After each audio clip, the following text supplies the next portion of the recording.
Hello everyone, welcome to Paranormal M. I'm glad you're here tonight. Before we get into the stories, if you enjoy the video, please give it a like. And if you have any unexplained experience of your own, you can send it to me. The first story tonight is about a couple who were just heading home after work, but something felt off from the moment they got into their car. It started with a strange smell, and then things became harder to explain. So settle in, take it easy, and I hope you all sleep well after listening tonight.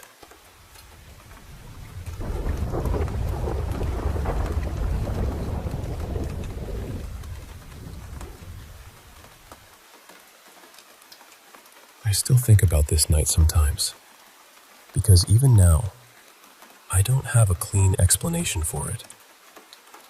It happened in January of 2019, right in the middle of winter. My wife and I were working at the same corporate campus back then, though we were with different companies. Our shifts were almost identical, starting around noon and usually ending close to 10:30 at night, so we would drive to work and come home together every day. That afternoon, we were running late. We reached the office around 12:40, and by then, every parking space inside the campus was already taken. I drove around for a few minutes hoping someone would leave, but no luck. So I finally parked outside the campus, near an old municipal storage lot where damaged vehicles were often dumped. When we stepped out, we noticed a row of wrecked cars sitting there. Some looked like they had been there for months, covered in dust and grime. But one of them looked different. It was a dark-colored sedan, and it seemed like it had been brought there very recently. The front of it was crushed almost completely in. The windshield was cracked, the doors were bent, and inside the car, we could see stains that looked disturbingly like blood. My wife and I both went quiet for a moment. It was the kind of thing you don't want to stare at for too long, so we just looked away and walked into the office. The day passed normally after that. By the time our shift ended and we came back to the car, it was around 11:20 at night. The whole area was covered in thick fog. The campus road, which was usually busy, felt strangely empty. Even the streetlights looked weak, like they were barely cutting through the mist. We got into the car, and almost immediately, both of us noticed this strange smell. It wasn't petrol. It wasn't something burning. It wasn't dampness either. It was just unfamiliar, heavy, and unpleasant. I remember asking my wife, "Do you smell that?" She said yes, and I could tell from her face that she didn't like it either. Still, I started the car and drove off. I told myself it was probably something from outside, maybe from the dump yard or the fog. But a few minutes later, something happened that still makes my skin tighten when I remember it. The headlights suddenly went off. Just like that. My wife immediately thought I had done it to scare her.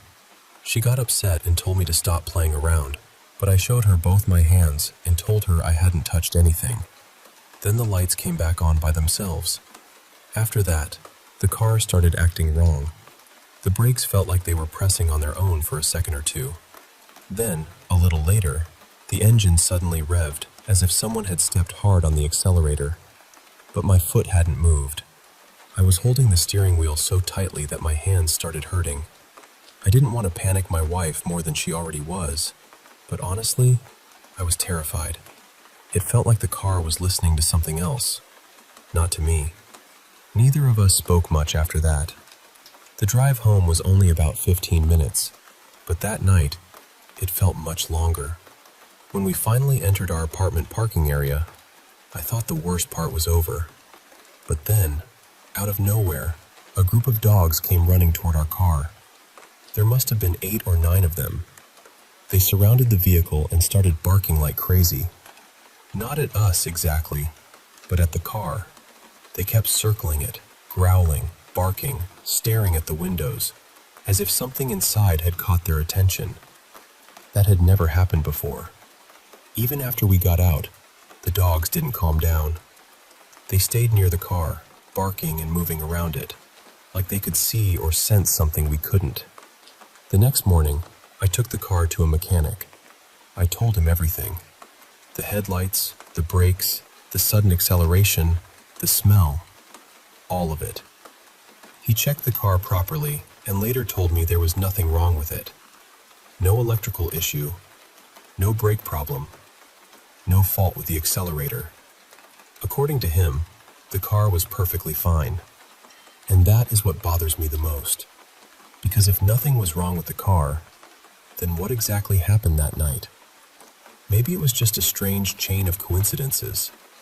Maybe the fog, the smell, the wrecked car, and the dogs all came together in our minds and made everything feel worse than it was. Or maybe something followed us from that place.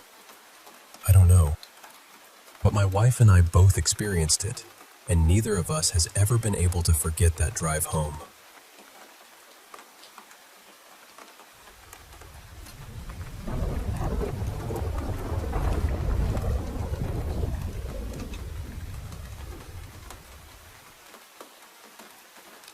So, let's start at the beginning, because the house matters here. This happened at my childhood friend's house. I'll call her Briella. Her family's home already had the kind of history that makes you feel like the walls are holding their breath. Back in the early 1970s, a man came home late one night and found his wife with another man. He shot them both, and then he turned the gun on himself. That room later became Briella's older sister's bedroom.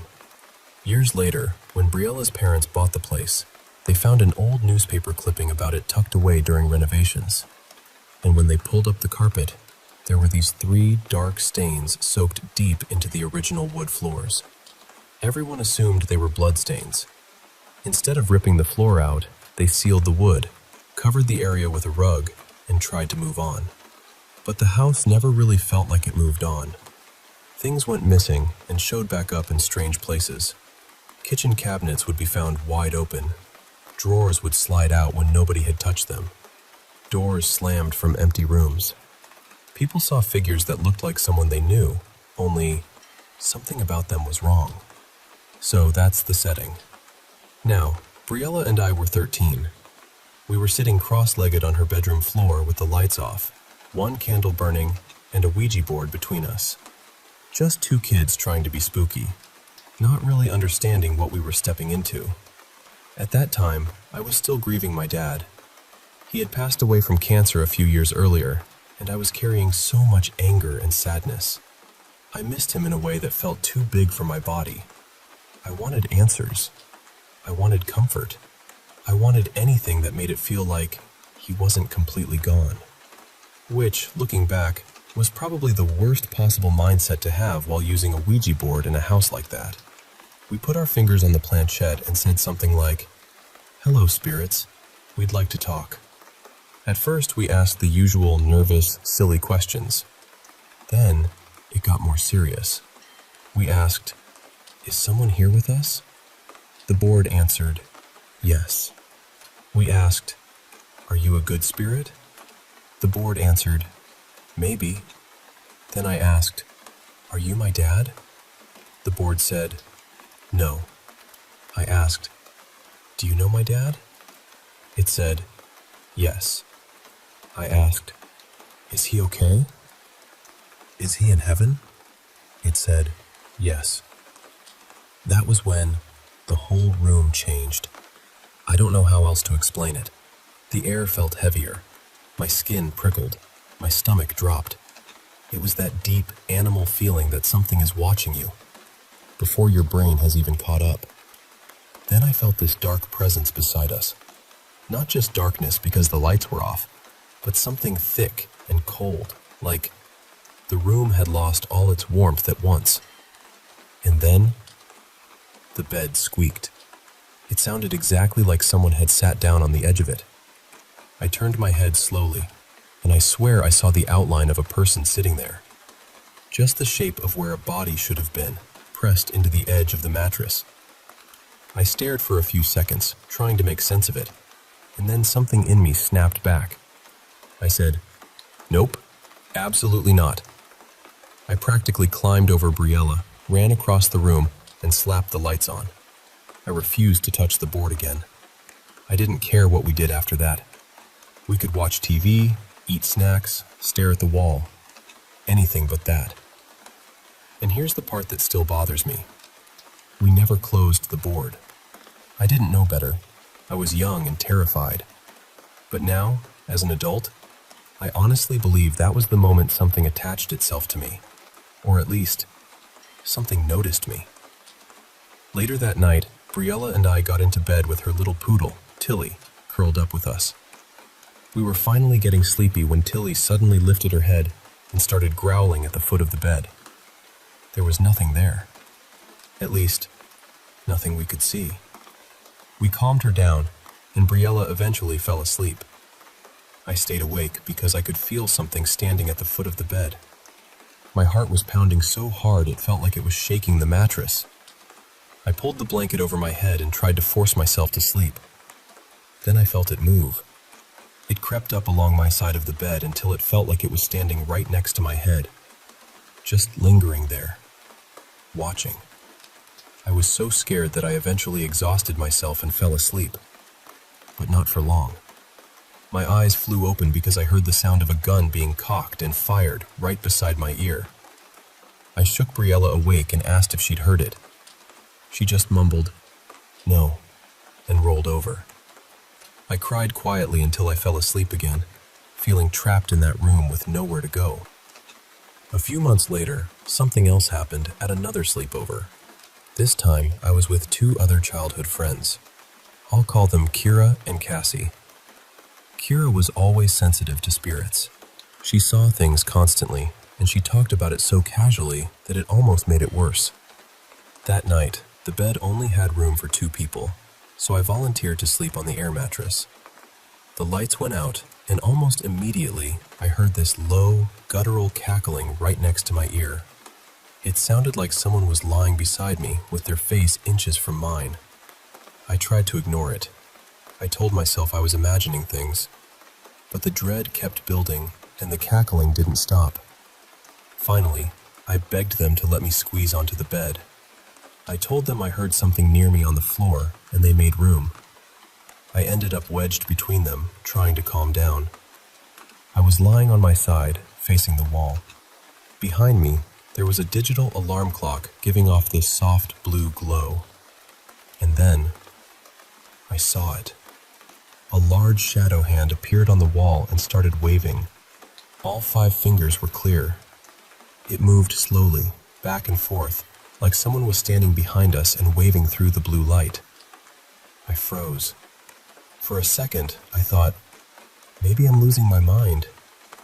Then I checked to make sure neither Kira nor Cassie was doing it. They weren't. I nudged them both and pointed. They saw it too. That was when Kira admitted she had seen someone sitting in the corner of the room, but hadn't wanted to scare us. Which, honestly, was not a successful plan, because we were all terrified by then. Part of me was praying for whatever it was to leave us alone.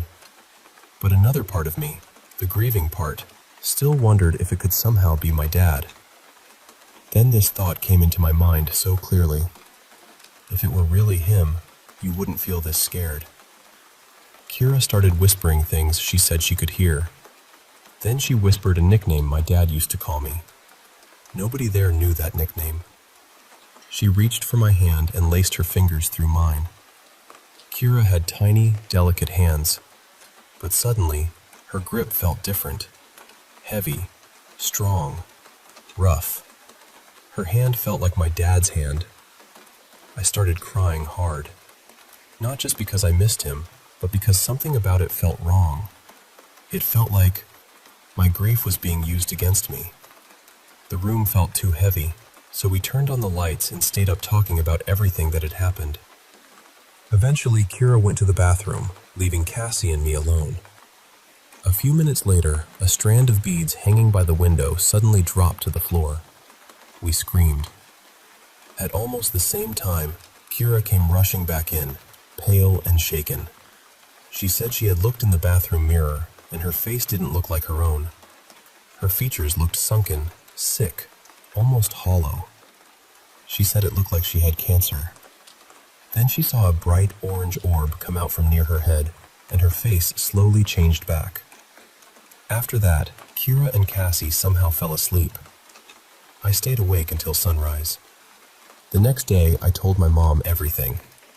Before I even finished, she asked, "Did you use a Ouija board?" I admitted I had. She was upset, but not in a dramatic way. She was scared for me. She told me never to touch one again. She said those things can open doors you don't know how to close, and sometimes something ugly can follow you through. She believed whatever we encountered at Kira and Cassie's house was not my dad. She said it was something pretending to be him because it knew I was vulnerable. And honestly, that explanation made the most sense to me, because nothing about it felt loving. Nothing about it felt safe.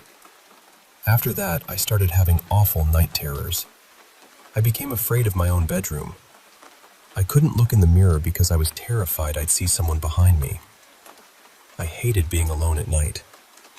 Every evening, I felt this dread building because I knew I'd eventually have to try to sleep. It got so bad that I slept in my mom's room until I was around 16. She never made me feel embarrassed about it. Eventually, she helped me feel safe again. She prayed over my room, used anointed oil, rearranged everything, and gave the space a complete reset.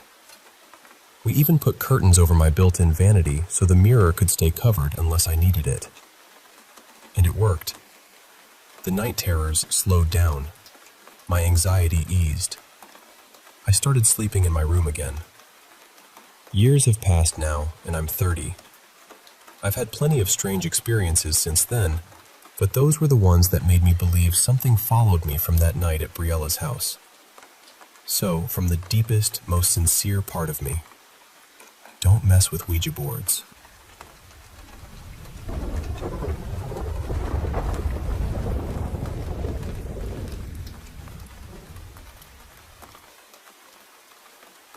You know, sometimes life throws these moments at you that just linger, like a shadow you can't shake, no matter how far you step into the light. I want to share one of those moments with you, if you'll indulge me. It's a story about love, loss, and the darkness that can creep in between. So, there was this woman. Her name was Veronica, but I always thought she deserved a name as vibrant as her spirit. So let's call her Verena. Verena was this radiant, independent soul, full of life and laughter. But as things went between us, I realized I was somehow twisting that light into something darker. I tried to soothe her when anxiety took hold, but it was like trying to hold water in my hands. Impossible. We'd sit together for hours, and she'd unravel these deep, terrifying fears about existence, the kind that claw at your chest and leave you breathless. She started pulling away from me, from my attempts to comfort her. I could see it in her eyes, that recoil, that dread. She told me once, her voice trembling, "It feels like you're about to tell me something awful.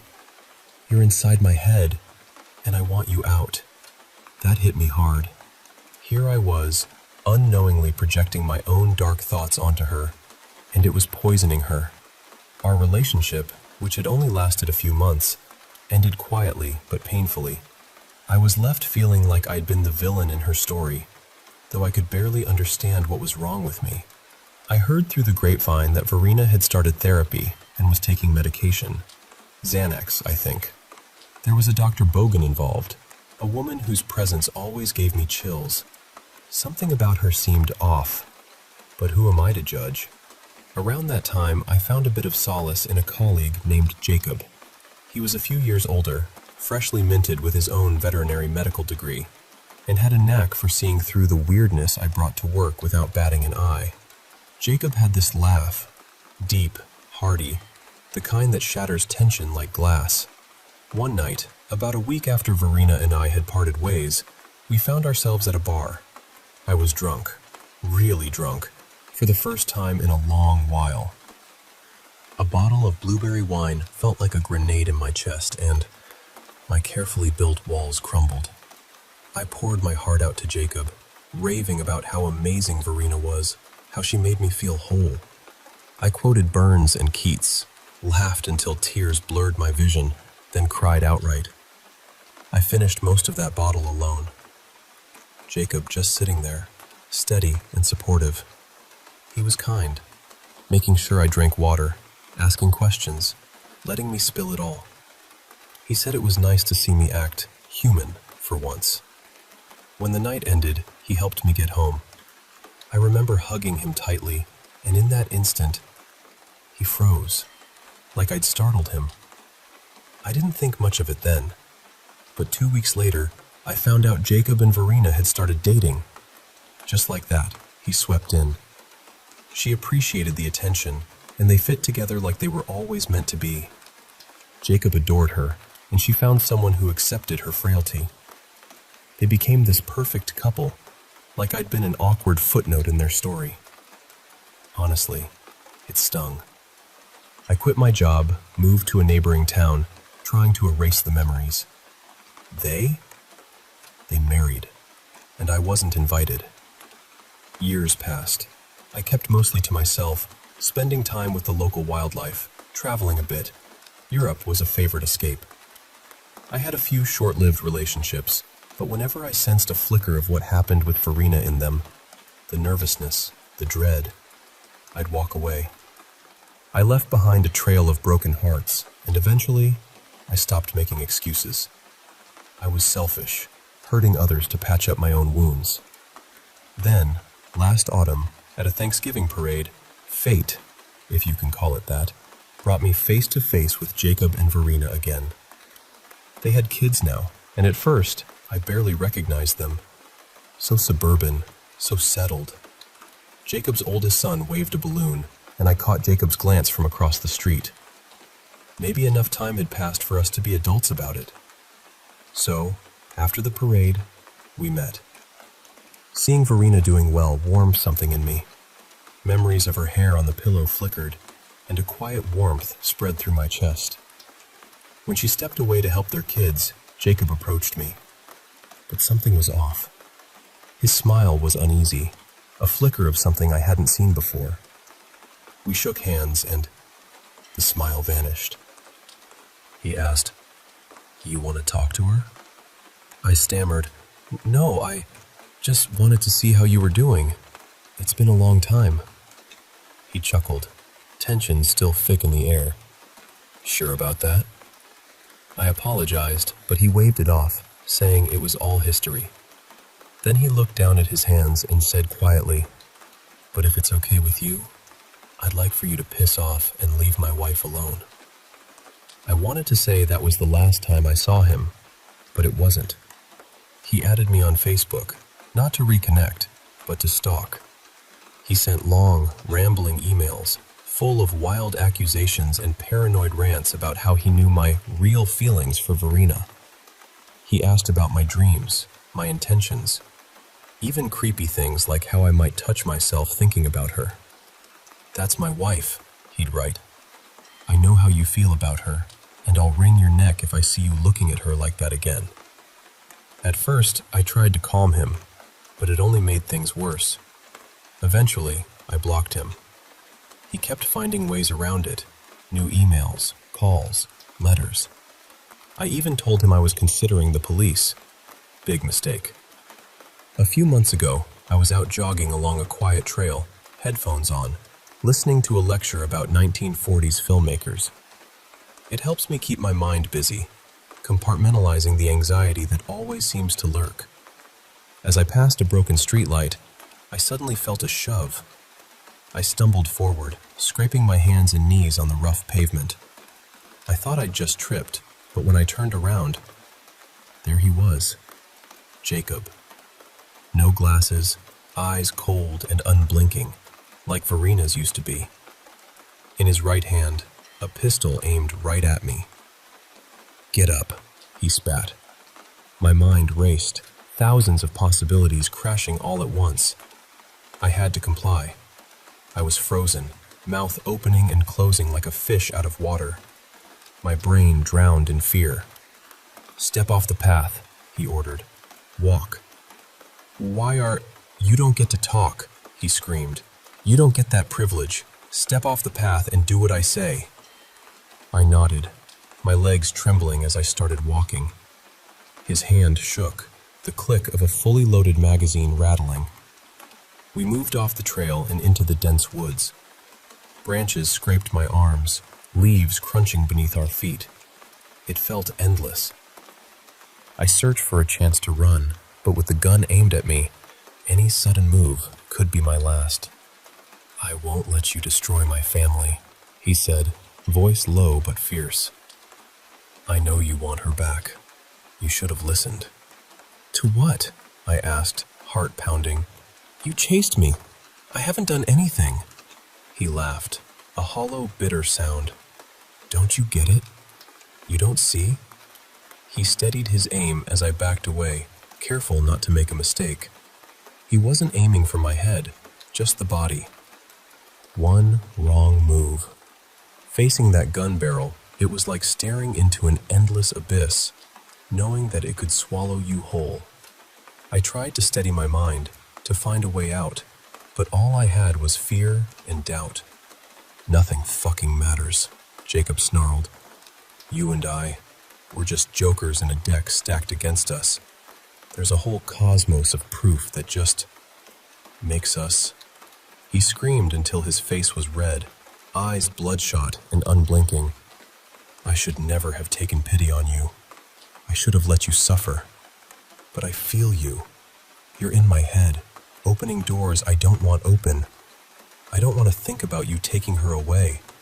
I don't want to feel small and useless. Why does this keep coming back when I think of you?" "Jacob, No!" he yelled, squeezing the trigger. But the shot never came. A sudden rustle, a sharp cry echoed through the trees. A park ranger, alerted by a passing hiker, burst through the underbrush, shouting for Jacob to drop the weapon. Jacob hesitated, eyes wild.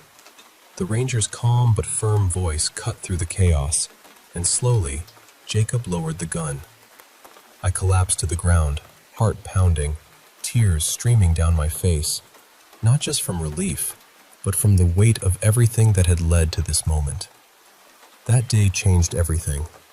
Jacob was taken away for help, and I finally understood the depth of his pain, and mine. Verena? She and I never crossed paths again, but in a strange way, that night gave me peace. It was the closing of a chapter, a chance to heal.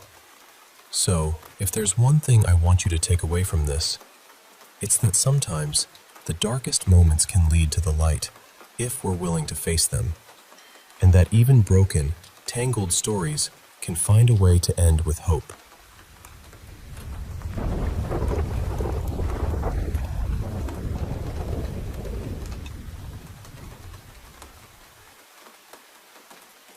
Hey there. I want to share something deeply personal with you. Something that changed my life in ways I never imagined. It's a story about survival, transformation, and the thin line between reality and the unknown. About a year ago, I was in a terrible accident. Picture this, a traffic jam, me stuck, restless. I thought, why not use this time to get my tablet out of the back seat? So I unbuckled my seatbelt and reached behind me. But then, out of nowhere, a car slammed into me at what I later found out was 65 miles per hour. The impact was brutal.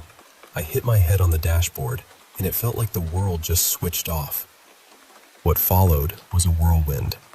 13 hours of surgery, 5 weeks in a coma, and months of grueling physical therapy. But the story doesn't end there. You see, the coma didn't just pause my life, it changed me. When you're in that space, time loses all meaning. A thought can stretch endlessly or vanish in a blink. You're aware of everything around you, yet words spoken to you dissolve like mist. Sensations become strange. Sometimes you fixate on a faint scent in the room, while a painful injection feels like nothing at all. It's like floating alone in a vast black room, dotted with distant stars of fleeting thoughts just out of reach. I can't tell how long I was there, trapped in that void. But I wasn't entirely alone. At first, I heard a voice, distant, calling to me. Something inside warned me to stay silent, but fear and loneliness pushed me to respond. In my mind's eye, I first saw him, tall, thin, hairless, and naked, standing just a bit taller than me. He looked weary, almost tired. At first, we struggled to communicate, like two beings speaking different languages.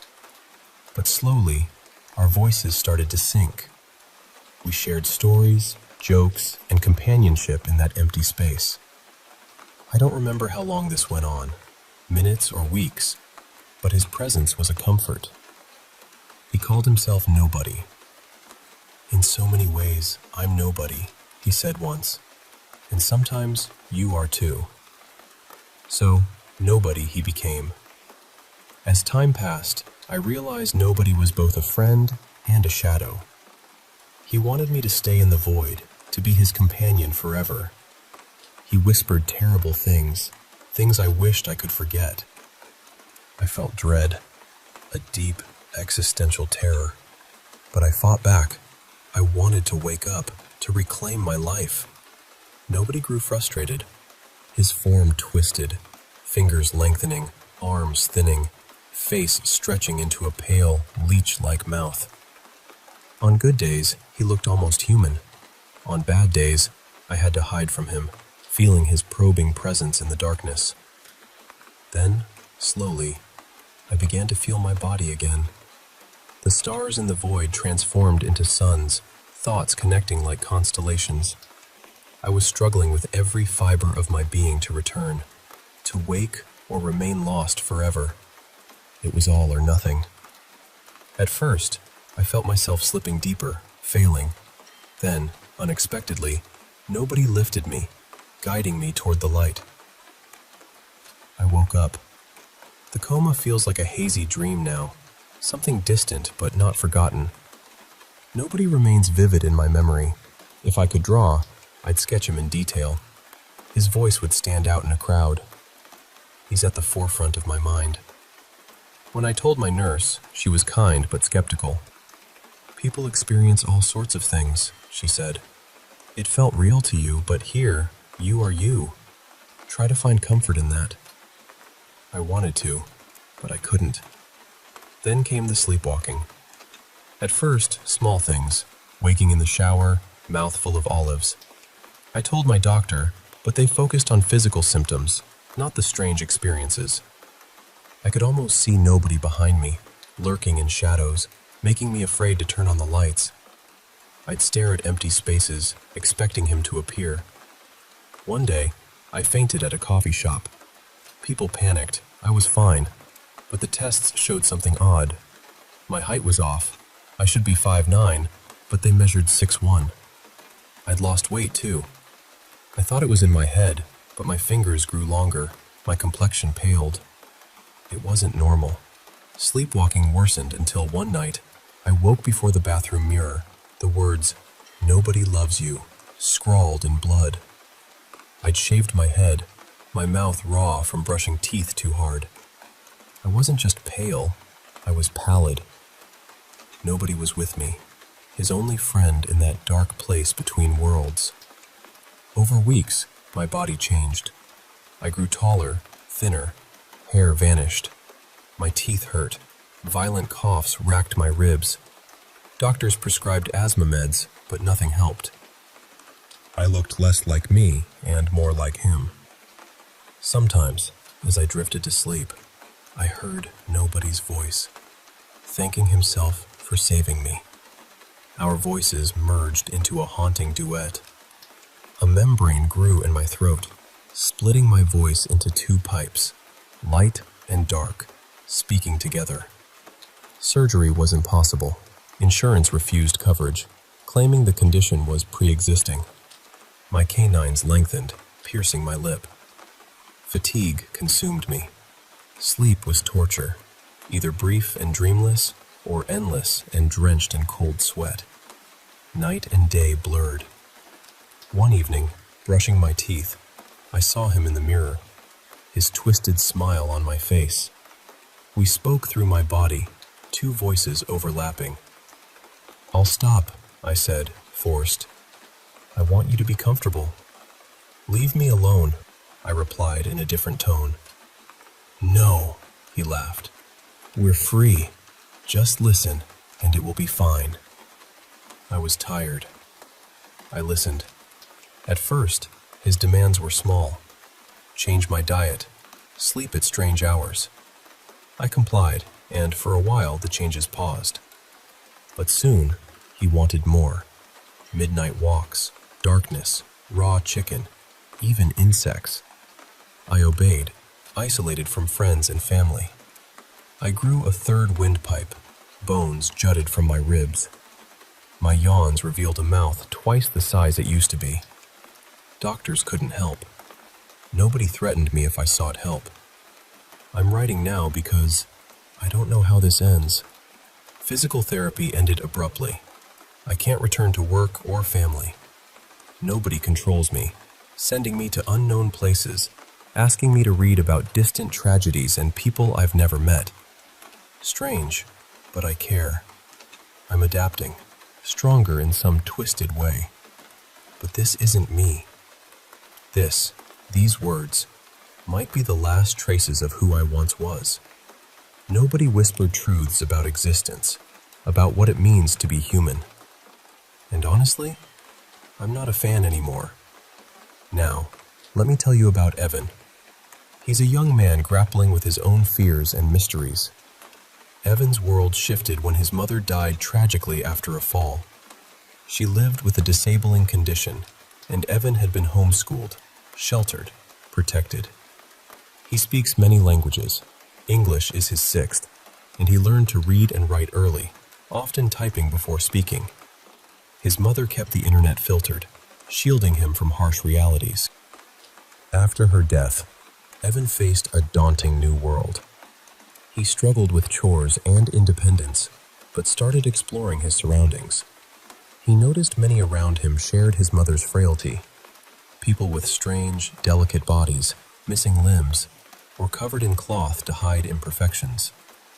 Evan tried to reach out but was wary.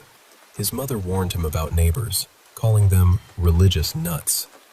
Watching them, he saw their fragile, almost pitiful existence. Yet, a deep fear gripped him. They could overwhelm him, harm his home. At a local school event, Evan observed masses of these people, their voices shrill, their movements awkward. He felt like an outsider, hiding among them, but terrified they'd discover him. Sleep eluded him. Determined to understand, Evan hacked past his mother's internet filters, creating his own operating system named after her. Online, he saw the world through new eyes, populated by these strange, frail beings everywhere. He questioned reality. Is this normal? Is he the odd one out?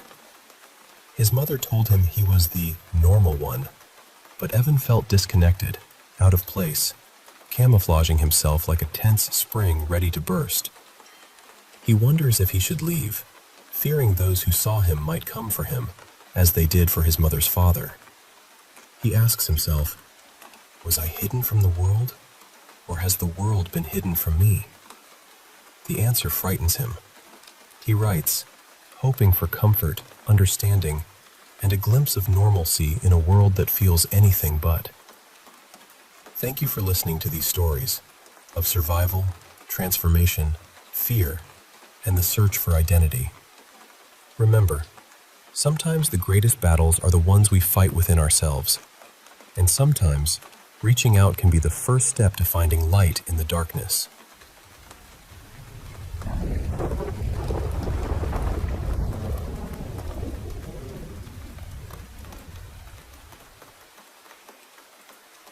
Hey, I want to share something pretty intense that happened to me a few months back. It's been weighing on me, and I think talking about it might help. So here goes. It started at a bachelor party. All my close friends had gathered. Laughter, music, the usual kind of wild night out.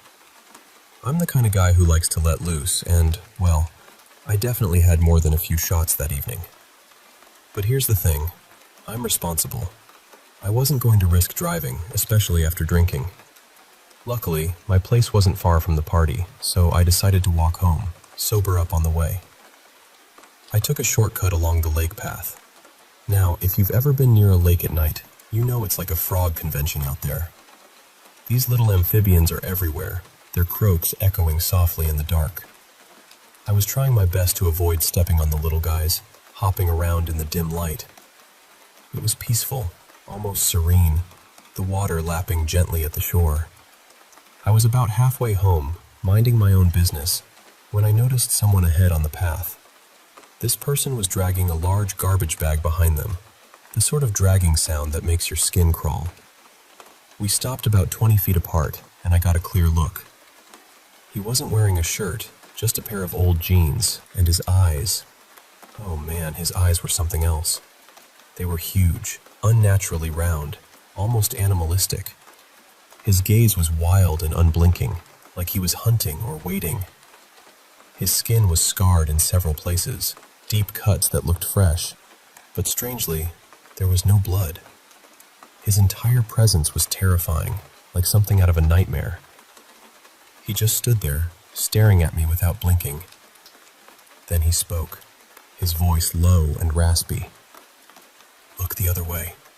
Just look away." I don't know why, but I obeyed. Maybe it was the alcohol, maybe it was fear, but it felt like something deeper was at play, some kind of instinct telling me not to face what was coming. So, I turned my head, and I heard the shuffling of his feet as he passed by, the garbage bag scraping against the gravel. "Good," he coughed. "You did good." I got home that night feeling uneasy, but too foggy-headed to think much of it. Maybe it was just a dream. I didn't report what I'd seen, didn't even tell my girlfriend. A few days later, I started seeing missing person posters around town. Councilwoman Leslie Bolin had disappeared. The coincidence shook me, but I stayed silent. About a week later, news broke that Leslie Bolin had been found. No details were released except a suspicion of foul play. I couldn't shake the feeling that I'd stumbled onto something dark that night by the lake. But still, I kept it to myself. Then, one morning, I noticed a large charcoal X marked on my front door. At first, I thought it was graffiti, but no, this was deliberate. I wiped it off immediately, but it shook me to the core. I'm a private guy. This felt like a threat, like somebody watching me. Instead of keeping it to myself, I told my girlfriend everything. The man, the garbage bag, the wild eyes, and the mark. She didn't seem too worried, maybe thought I was overreacting or imagining things. She had been preoccupied with her garden lately. I guess I didn't seem believable. So, I went to the police. I gave them all the details I could remember. But you know how it goes. They didn't seem interested. I'd been drunk, my memory was hazy, and it was already a week old. They'd searched the area before, found nothing. It was like my words were just noise. I tried to brush it off, told myself I was being paranoid. Then, the dry eyes started. At first, it was just a mild irritation, but soon my eyes became red, raw, and stung like fire. I could barely keep them open. I tried all sorts of creams and salves, but nothing gave lasting relief. Driving became impossible, and even looking at myself in the mirror was unsettling. I didn't recognize the person staring back. And then I noticed those X marks everywhere. On the water tower, in alleyways, on a sign near the quarry, even by the church mailbox. They were small charcoal marks, but all over town. How had I missed them before? Now I was sure they were there, marking places. I began patrolling around my house, searching for them. No marks on my property, but just next door, on an old tree with a creaky swing, there it was again, a charcoal X. Life became a blur of discomfort and unease. I saw doctors, got prescribed migraine meds, but nothing changed. Then, at the supermarket, I had a seizure.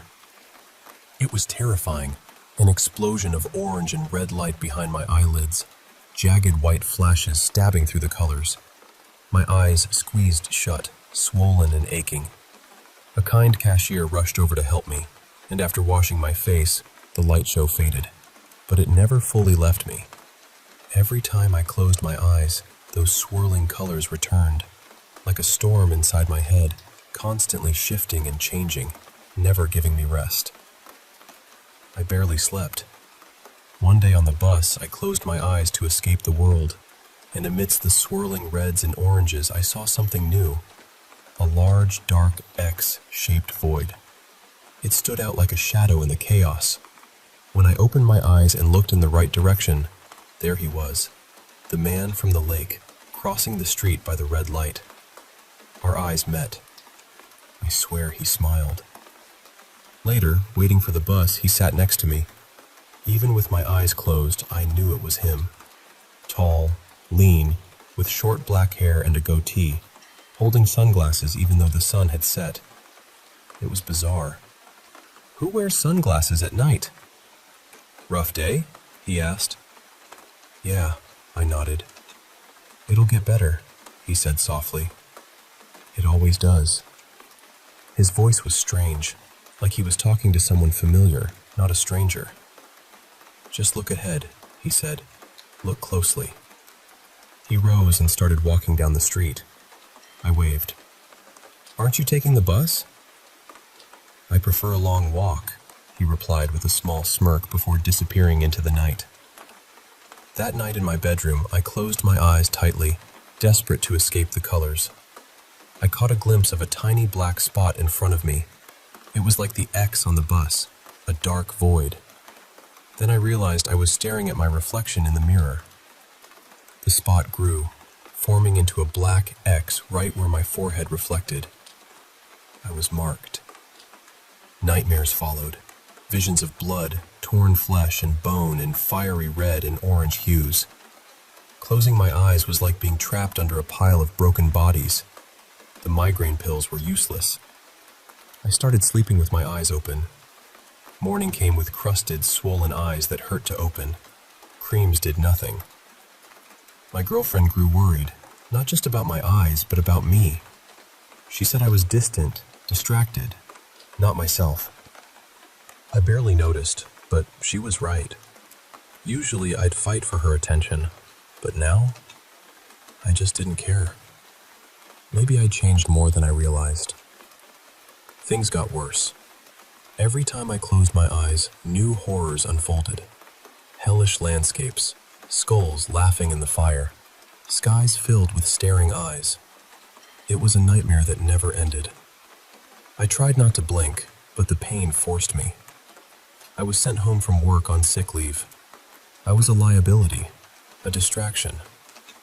One night, I locked myself in the dark bathroom. It was easier to keep my eyes open there.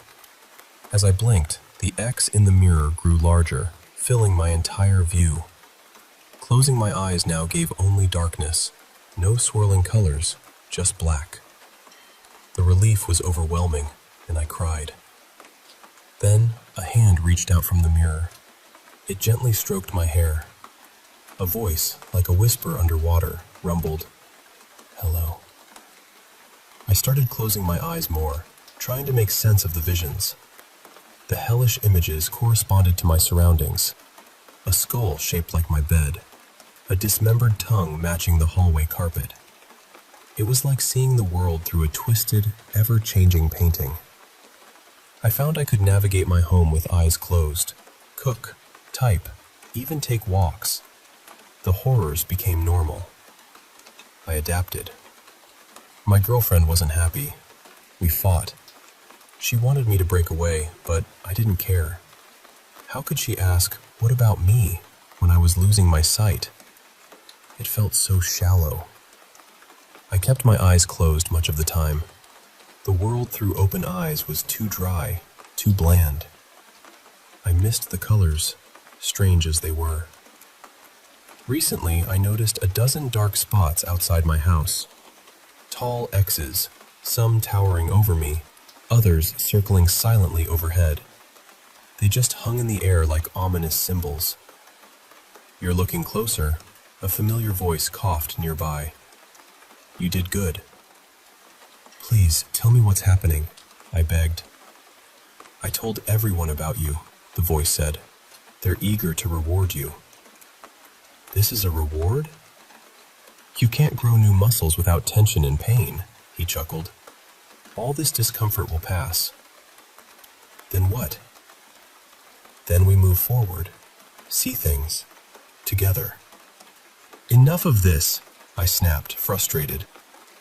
I forced my eyes open, pressing my fingers against my lids. But they were already open. Before me stretched a hellscape: orange sands, blood-red skies, bone-white mountains, rivers of fire. And right in front, a dark X hovered. I tried blinking it away, but it wouldn't budge. This was real. My mind shattered as I collapsed to the ground. "You won't regret it," the voice promised. I crawled backward, feeling the gravel beneath my fingers, the open door behind me. I couldn't look away from the floating figures. "Don't leave," it pleaded. "Please, don't leave." I saw corpses drifting down a fiery river, worm-like tunnels burrowing into ribcage-shaped mountains, countless X's waiting. "No," I stammered. I can't." "Please," it begged. I crawled inside, closing the door behind me. I kept my eyes open, but every blink dragged me back to that infernal place. The voices screamed, closing in. I was torn between worlds, and they didn't want witnesses. My dry eyes screamed for relief, but I held on. Desperate, I found a stapler in my office and stapled my eyelids open. Since then, I've never blinked. I sleep with my eyes open, protecting them with goggles and eye drops. I clean the wounds from the staples, and they've healed, but I can't close my eyes if I want to live.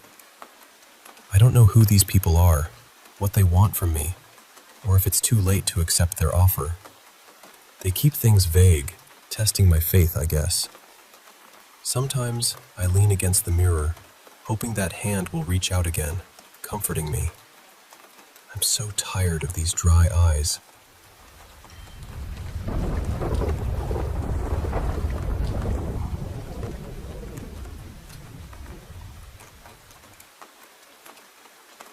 You know, this story happened quite a few years back, but I recently came across a post that reminded me so much of what I went through, and I felt compelled to share it with you, like I'm sitting right here beside you, just talking. It's about a journey through heartbreak, hope, and something that felt almost supernatural. So, several years ago, I lost my dad. We were incredibly close, really close, and so were my kids with him. You see, my family had mostly moved away from El Paso, Texas, but my kids and I stayed. We were the ones there with my dad and mom almost every single day. It became our little world, this rhythm of life and love in El Paso. Then, after my dad passed, something else happened that shook me to my core. My second oldest, my son, was in a serious car accident. It was devastating. The accident left him with a traumatic brain injury. He was in a coma for a whole month. When he came out of that coma, he wasn't really there. He was in what they call a minimally conscious state for about a year and a half. It was this long, agonizing limbo. I remember being at the Tier Memorial Hermann Hospital in Houston, where he was doing therapy. The doctors had started him on Ritalin, and about a week after that, we were riding up in the elevator after a tough day of therapy. And then, out of nowhere, my son looked at me and asked, "What happened to me?" You can probably imagine the flood of emotions that hit me. Shock, disbelief, and then this overwhelming joy. Tears streamed down my face. I pulled him off the elevator gently, trying to keep it together, and told him everything. How he had fallen asleep at the wheel, veered off the road, and crashed into 2 parked U-Haul trailers at full speed. It was a miracle he was alive at all.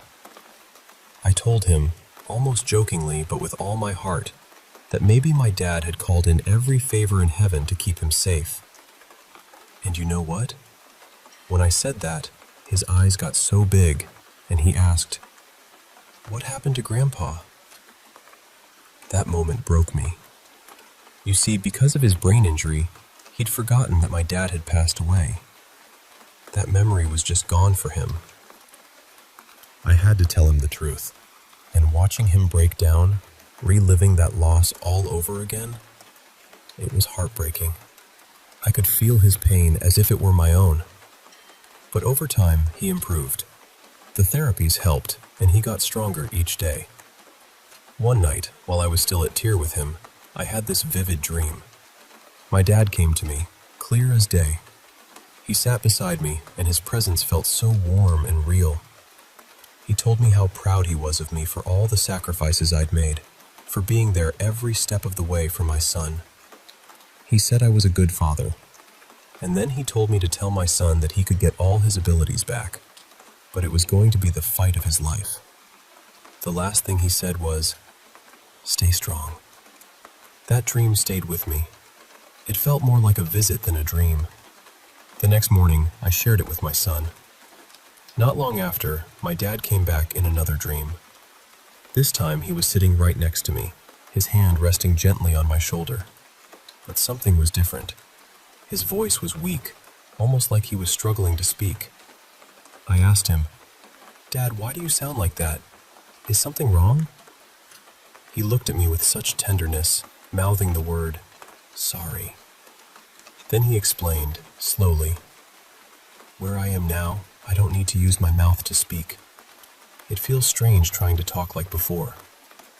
He wanted me to know he loved me, was proud of me, and was happy I was there with my son. He promised he'd be watching over us, for as long as he could and was allowed. And he made me promise to remind my son that he had to keep fighting, harder than ever, to stay strong again and again. I don't know if these were just dreams or something more, but they were so vivid, so full of love, that I choose to believe my dad was really visiting me during those dark, difficult times. It gave me strength when I needed it most.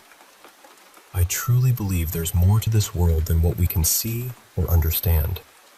A deeper connection that doesn't end with death. One day, I hope to see him again. Until then, I carry his love with me every single day. Miss you, Pops.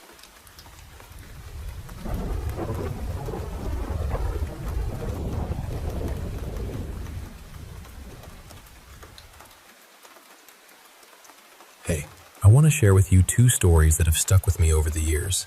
Both a little eerie, a little mysterious, but deeply human in their own ways. Grab a cup of tea and let's take a walk through these moments together. First, I want to take you back to when I was a kid, around 7 years old.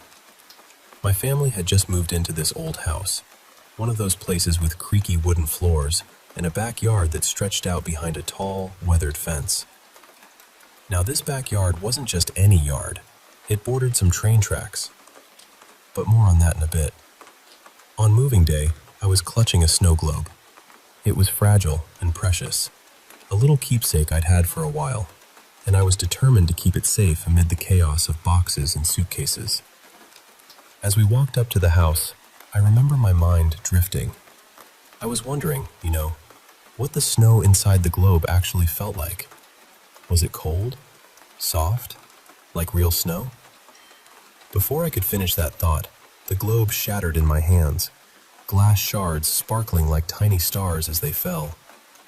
I was stunned, heart pounding.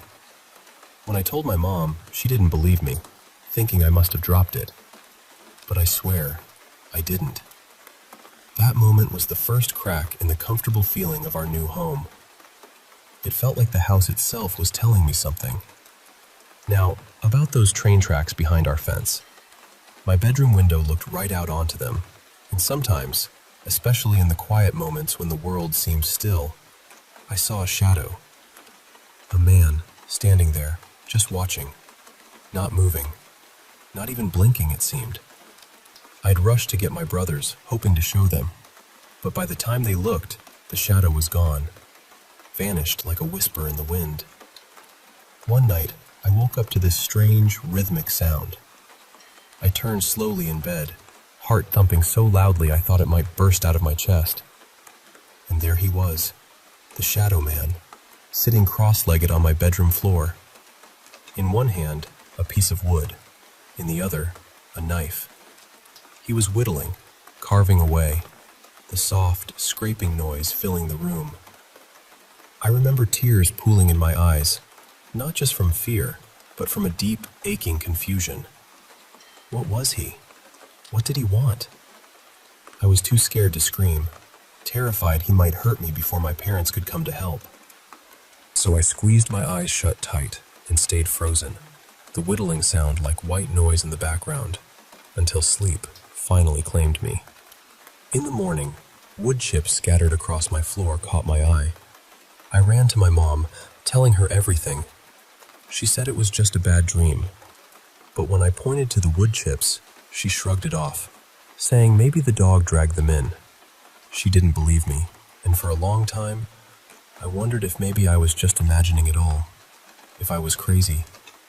Months passed, and we moved away from that house. Years later, as an adult, my mom brought up that old place. I told her how much I had hated it, how scared I'd been. She nodded, saying she knew.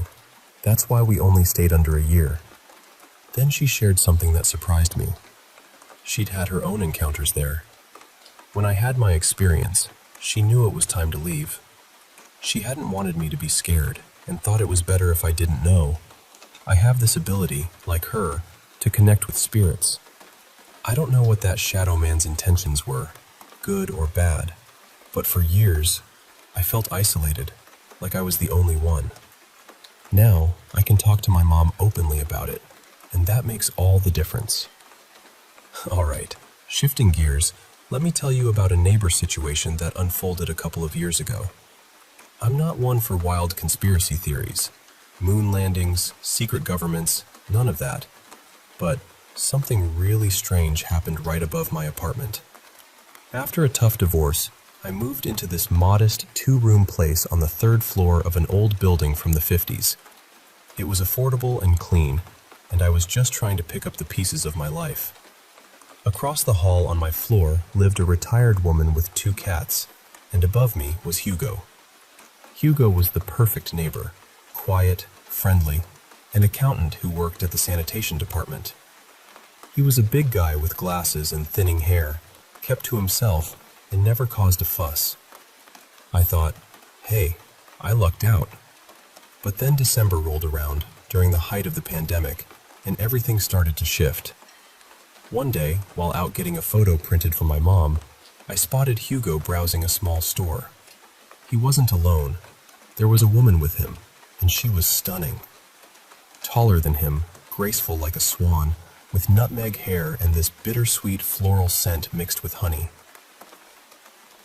She laughed, a sound that seemed to light up the room, and Hugo smiled like I'd never seen before. They bought plates, silverware, blankets, nothing unusual. She paid and carried everything out, and Hugo hung on her every word. Her name was Sandra. In the following weeks, I noticed laughter from the stairwell, the sound of furniture being moved during the day, and Hugo getting a new big car. They were busy, drilling and hammering every so often, and I saw them carrying carpets upstairs. Hugo seemed happier than I'd ever seen him. Then Sandra's family moved in. A couple of younger sisters and her dad, all beautiful and well-dressed. It was odd for so many to live in such a small space, but I thought maybe it was temporary. Yet, as months passed, Hugo disappeared. His car stayed parked, and I saw Sandra and her family around town, but Hugo was nowhere. That's when the strange stuff began. Blue mesh bags filled with what looked like biohazard waste, nightly drives by Sandra's sisters using Hugo's car, and weird noises at night, like a low, droning engine mixed with nature sounds. Curiosity turned to obsession. I even opened one of those blue bags late one night. Inside were shards of white ceramic and broken glass.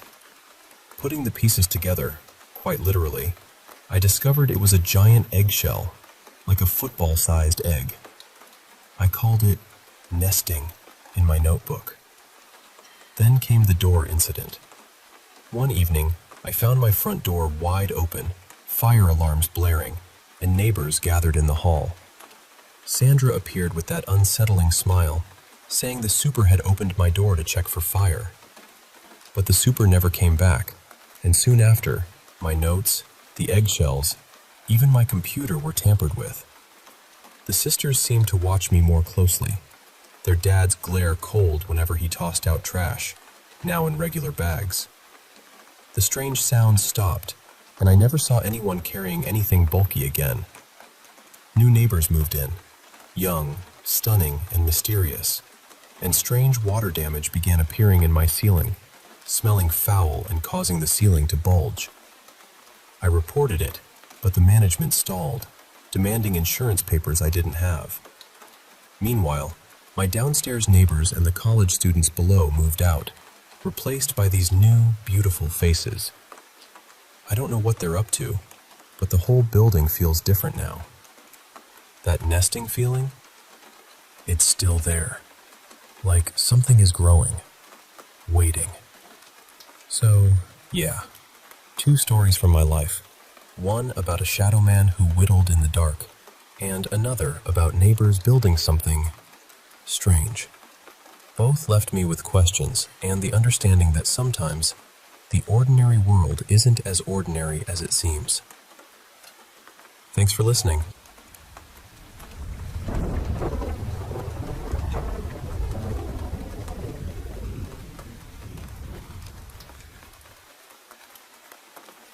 You ever have one of those moments where you look in the mirror and something just feels off? Like, really off. I swear, sometimes when I catch my reflection, my pupils, they don't match. One's bigger than the other, like they're playing some silent game of tag. And my tongue? God, it feels like it's stretched out, longer than it should be. And that headache? Not your usual throb. It's this weird magnetic pull right where Dr. Janice touched me last time. It's like my forehead's trying to pull in something invisible. It's not painful, exactly, but it's unsettling in the worst way. Just a few days ago, I was chopping potatoes, trying to cook something simple, and I sliced my finger. You'd think I'd see blood, right? But nope, not a single drop. I barely even noticed it. It's like my body is turned into some freakish steel or plastic. And that's when the dread really sank in. I can't bring myself to go back to Dr. Janice, because if there's even a slim chance she'll send me back to that hill, that place, I don't think I could ever face her again. She scared the shit out of me before, but now it's a deep, gnawing fear, not of rats, but of what she's done to me, what she could do. What has she done to me? And why the hell can't I bleed? Let me take you back a bit to when all this started. My Aunt Rachel, she was like a second mother to me. After battling this relentless illness, she passed away last year, left me with almost nothing after the hospital bills had swallowed everything. Just 2 things she insisted I keep: her cockatiel, tugboat, and this bizarre collection of 1950s cartoon-themed plates. The rest? Sold off or given away. But those plates, man, they were eerie. Especially one. Picture this, a plate showing a young cartoon girl feeding apples to a giant frog. But here's the twist. The girl looked like she stepped right out of a classic Disney movie, all bright and cheerful, with rosy cheeks and a sunny smile. The frog? It was grotesquely realistic, almost too real. You could see every wart, every slimy fold, like 2 different artists had made it. It gave me the creeps every time I looked at it. I was sure some collector out there wanted it, but I couldn't find anyone interested for weeks.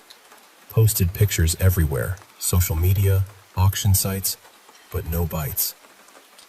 No marks or stamps on it, unlike the other plates, which made me think it was custom made. I couldn't stand the sight of it, so I boxed it up and shoved it into the garage. The other plates? Hung in the kitchen, just like Aunt Rachel would have wanted.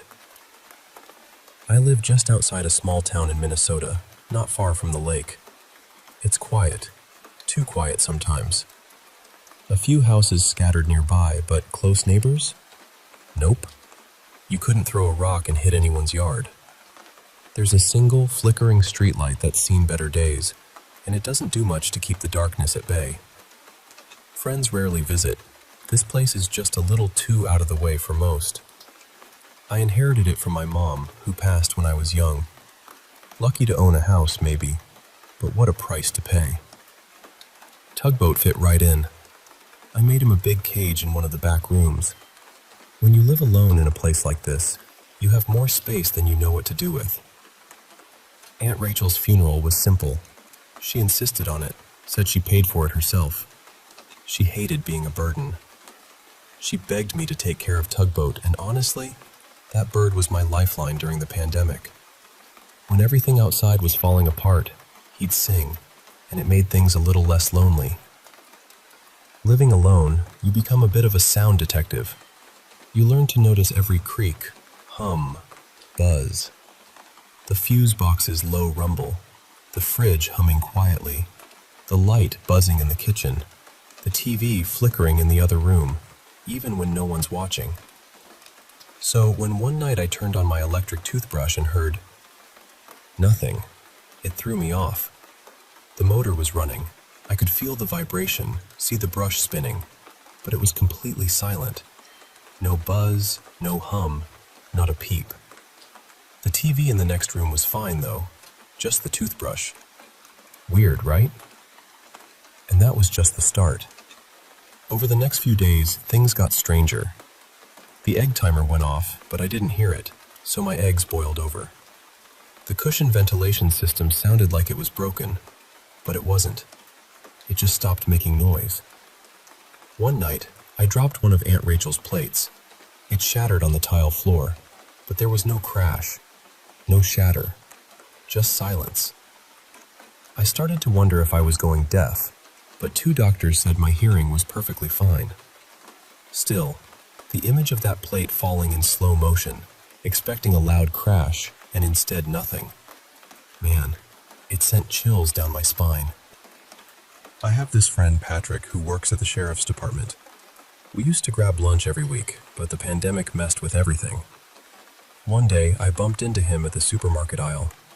I was distracted, sleep-deprived, barely getting to work on time because my alarm clock sometimes stayed silent.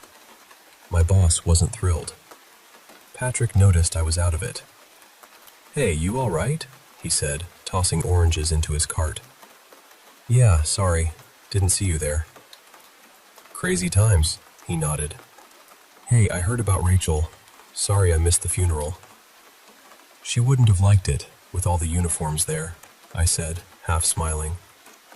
We parted ways but bumped into each other again in the parking lot. He leaned on his car, serious now. "Hey, have you seen any strangers around?" I laughed weakly. After this year, everyone's a stranger. "No, I mean strangers in the neighborhood." "No, can't say I have." He looked tense. "Some neighbors have had problems." "Problems?" He looked like he'd seen a ghost. "You don't know?" Apparently there'd been break-ins. At first, people thought raccoons. But raccoons don't pick locks, don't leave food behind, and certainly don't leave handprints on windows the size of a human's. Some folks even reported seeing a woman with wild, tangled hair wandering around. The police couldn't find her. That's when I started noticing things. The garbage lid was missing. And one dewy morning, I was pretty sure I saw handprints on my car. I told myself it was paranoia, but after what Patrick said, I couldn't shake the feeling that someone, or something, was lurking nearby. Trying to push it out of my mind, one night I was in the shower. Tugboat was singing his version of Earth, Wind, and Fire's September in the other room. I was scrubbing my hair when suddenly, the sound of the water vanished. I could feel it, but no splash, no drip, no noise. The bird kept singing, oblivious to the silence around me. I rinsed and stepped out, and then I saw it. A pale face pressed against the frosted bathroom window. The silhouette was there, just staring. I screamed, but no sound came out. Tugboat sang on. Heart pounding, I grabbed my robe and ran to the kitchen to call Patrick. No answer. No sound, not even my own voice. Then, outside the kitchen window, the silhouette appeared again. Eyes uneven in size, spaced oddly far apart. Our gazes locked, and she bolted, probably to the back door. Tugboat stopped singing, sensing the tension. My hearing flickered back, and I heard the sharp, metallic scrape as I pulled out a kitchen knife. My pulse was racing. This wasn't just fear anymore. It was survival. I ran to the sliding glass door leading to the backyard, Tugboat's usual perch nearby.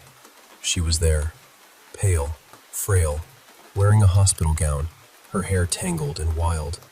Her eyes darted frantically, then locked onto me. She opened her mouth to scream. No sound came out, but her mouth stretched unnaturally wide, and I felt a strange vibration in the air, like standing next to a massive speaker blasting a silent noise right through me. The glass door exploded, shards flying toward me. I gripped the knife tighter, trying not to shake. She stepped inside, barefoot, leaving bloody streaks on the floor. Her scream was silent, but felt like a physical force tearing at my insides. I fled to the kitchen, lights bursting above me, plunging the room into darkness. Outside light spilled through the window, casting long, eerie shadows. Aunt Rachel's plates rattled violently on the wall. Glasses cracked and shattered. Bottles toppled. Cabinet doors swung open and closed by themselves. An old recipe book fell, pages flapping like wings. I pressed myself against the window, fumbling to open it. She was there, mouth impossibly stretched, body vibrating with unnatural force. Her wild hair whipped around like caught in a storm. Her uneven eyes searched for me, twitching. No sound, no hum, just the soft rustle of wind outside. My heartbeat was silent.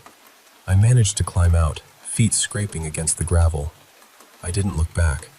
I ran, knife clutched like a lifeline, into the woods. My breath hitched, then faltered. I tried to scream, but the sound was swallowed. She was behind me. Long, clawed fingers brushed my robe's edge. I fell, legs skinned by underbrush. Slashing wildly, I caught her fingers. She stooped, plucked my keys from my robe pocket, and walked away without a backward glance. Her uneven eyes pierced me as she disappeared into the darkness.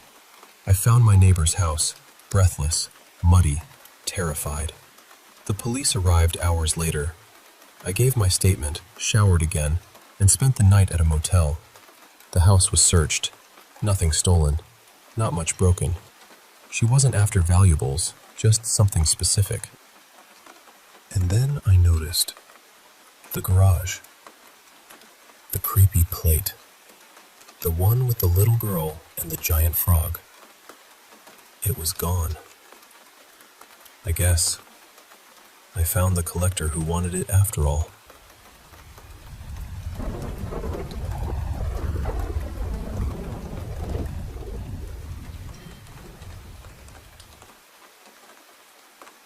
Hey, I want to share something that happened to me about 10 years ago.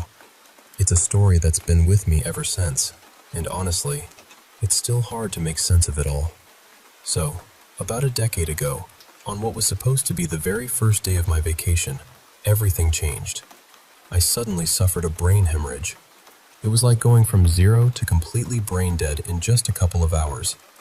My brother had to rush me to the hospital in a panic. The doctors were ready to give up, to pull the plug, but my mom, her faith was unshakable. Maybe misplaced, but she refused to let me go. Because of that, I was kept alive for 3 long months. Then, one day, I woke up. It wasn't dramatic or cinematic, no grand gestures or emotional reunions. I just waved at a nurse, who calmly went to get a doctor. I was slipping in and out of consciousness, but within an hour, I was sitting up on my own. They ran tons of tests and took several x-rays, but nothing seemed wrong with me. Just a bit malnourished and vitamin deficient, really. After a few hearty meals, I was back on my feet. Wobbly, sure, but walking. People called it a miracle, and my mom was over the moon, her faith only growing stronger. She started giving most of her money to faith healers, spirit guides, megachurches, you name it. I hated seeing her get conned time and again, but I couldn't blame her. To her, it all made sense. Meanwhile, I had to find a new place to live since I'd lost my job. I moved in with my brother and slowly rebuilt my life. For a couple of years, I felt healthier than ever. Then I got a job at a lumber mill outside of town and finally had my own place. Everything was fine until about a year and a half ago. That's when things started to feel strange. At first, I thought my old health problems were coming back. Every day during my commute, I'd get headaches, dizziness, and sharp bursts of neck pain. It got so bad that I started dreading the drive more than work itself. I went back to the doctor, and the results confused me. Turns out, I had this small growth at the back of my skull. The doctor showed me the X-ray. It looked like a strange, metallic tattoo inside my skull, about the size of my palm. It had this weird mechanical shape, almost like a circuit board, but organic at the same time. The doctor was baffled. Surgery was way too risky, and blood work showed nothing abnormal. Whatever this thing was, it didn't seem harmful. They gave me stronger pain meds and told me to keep a pain journal. For 8 months, my symptoms worsened. The meds only helped briefly. I tracked my pain meticulously, looking for patterns. The worst times? Right when I got to work and when I got home. This led me to try different routes and working from home. Surprisingly, avoiding a particular stretch of road, the deep tunnel connecting our town to the interstate, helped a lot. I decided to test this for myself. I stayed in the middle of that tunnel for about 15 minutes. The symptoms hit me like a freight train. Intense pain, dizziness, losing my balance. It felt like I was being tased, every light around me blindingly bright. My stomach twisted and turned, and just as I was about to black out, I heard a scream. My own scream. But I didn't even realize it at first. I had to be rushed out by ambulance. The reaction was eerily similar to when I first collapsed years ago. My brother nearly crashed rushing to the hospital, and my mom was on the verge of a heart attack. Luckily, I woke up by the time they arrived. I wasn't angry. I finally knew what was causing my pain. Weeks passed as I narrowed it down further. It wasn't just that tunnel. It was any tunnel or being underground too long. The symptoms were the same every time. I learned to listen for the screams in my head and get out immediately. Then, a wild thought hit me. If underground was bad, what about high altitudes? So, I took a flight to visit a college friend in New Hampshire. Mid-flight, I had to use the restroom. My head felt icy, light, and cold, as if there was frozen water between my ears. The symptoms were different this time. Vibrations at the base of my neck, uncontrollable eye movements, hyperventilation, drooling. I was a mess. I stayed in the bathroom for about 30 minutes, and then it all stopped. When I stepped out, I felt incredible. Better than I had in years. No pain, no stress. My body felt relaxed, like after a deep massage. Later, I learned that during my bathroom stay, the plane's controls and autopilot had stopped working. The in-flight movie was filled with static noise. I had no idea at the time. In New Hampshire, I felt like a new person. Every time I spent time on high ground, a hill, a tall building, I'd get those strange symptoms, but then an intense rush of euphoria. I lost weight, gained muscle without trying, and felt years younger. I could function on just 3 hours of sleep. After 2 weeks, I was eager to fly back. I wanted to feel that euphoria again. People even noticed my new attitude, and some asked if I'd started taking drugs. The flight back was nearly a disaster. I stayed in the bathroom for 45 minutes, and during that time, the plane nearly fell from the sky. The controls and autopilot went haywire. Instruments flashed bizarre numbers repeatedly. 02, 12, 01. 13, 05, 12, 05, 19, 19. It was the same pattern I heard in my head as beeps and screeches. Then, a flight attendant burst in, laid me down, poured cold water on me. I had a fever so high my skin was red and burning. They put a blanket in my mouth to stop me from biting my tongue. One attendant later told me my eyes had bulged so much they thought they'd pop out. In my mind, I kept hearing that sequence of beeps and screeches. Somewhere deep in my thoughts, a woman's voice called to me. The last thing I remember from that flight was looking out the window, seeing the fluffy cumulus clouds over New Hampshire. I swear, one of them blinked at me. They made an emergency landing, and I was examined right at the gate. I lost consciousness but regained it quickly. One flight attendant stayed to talk with me while paramedics checked my vitals. They were so kind, but then something started to go terribly wrong. I couldn't see their faces clearly anymore. Everything blurred into swirls of skin and patches of black and white. Their voices distorted, like I was hearing them underwater. Where their eyes should be, I saw floating spots, and their mouths opened and closed, out of sync, like a fish struggling out of focus. I was terrified. They had to give me a powerful tranquilizer. I dreamed of clouds with eyes. My mom and brother came to visit me in the hospital. They tried to comfort me, but I couldn't stop staring at their faces, scared they'd blur and move like the attendants had. Once, I heard their voices distort and felt my heart race. Nurses rushed in. No one could see me for 6 hours. I woke up in the middle of the night. Mom was still there, holding my hand. Her face was gone, replaced by swirling features. Her voice shifted pitch randomly. The swirling mess focused on me. My heart pounded in a pattern matching the beeps in my head. It reminded me of those numbers from the plane. "You should be thankful," the voice murmured. "You should be so thankful." "For what, Mom?" "I asked him to come save you, and he did." "He saved you, love." "Who? Who saved me?" She leaned in, whispering. Crackling sounds like teeth grinding, a slithering dry tongue dragging across rough surfaces. "The man from the computer. He said he'd save you." "What man? Who are you talking about?" "The hatchet man."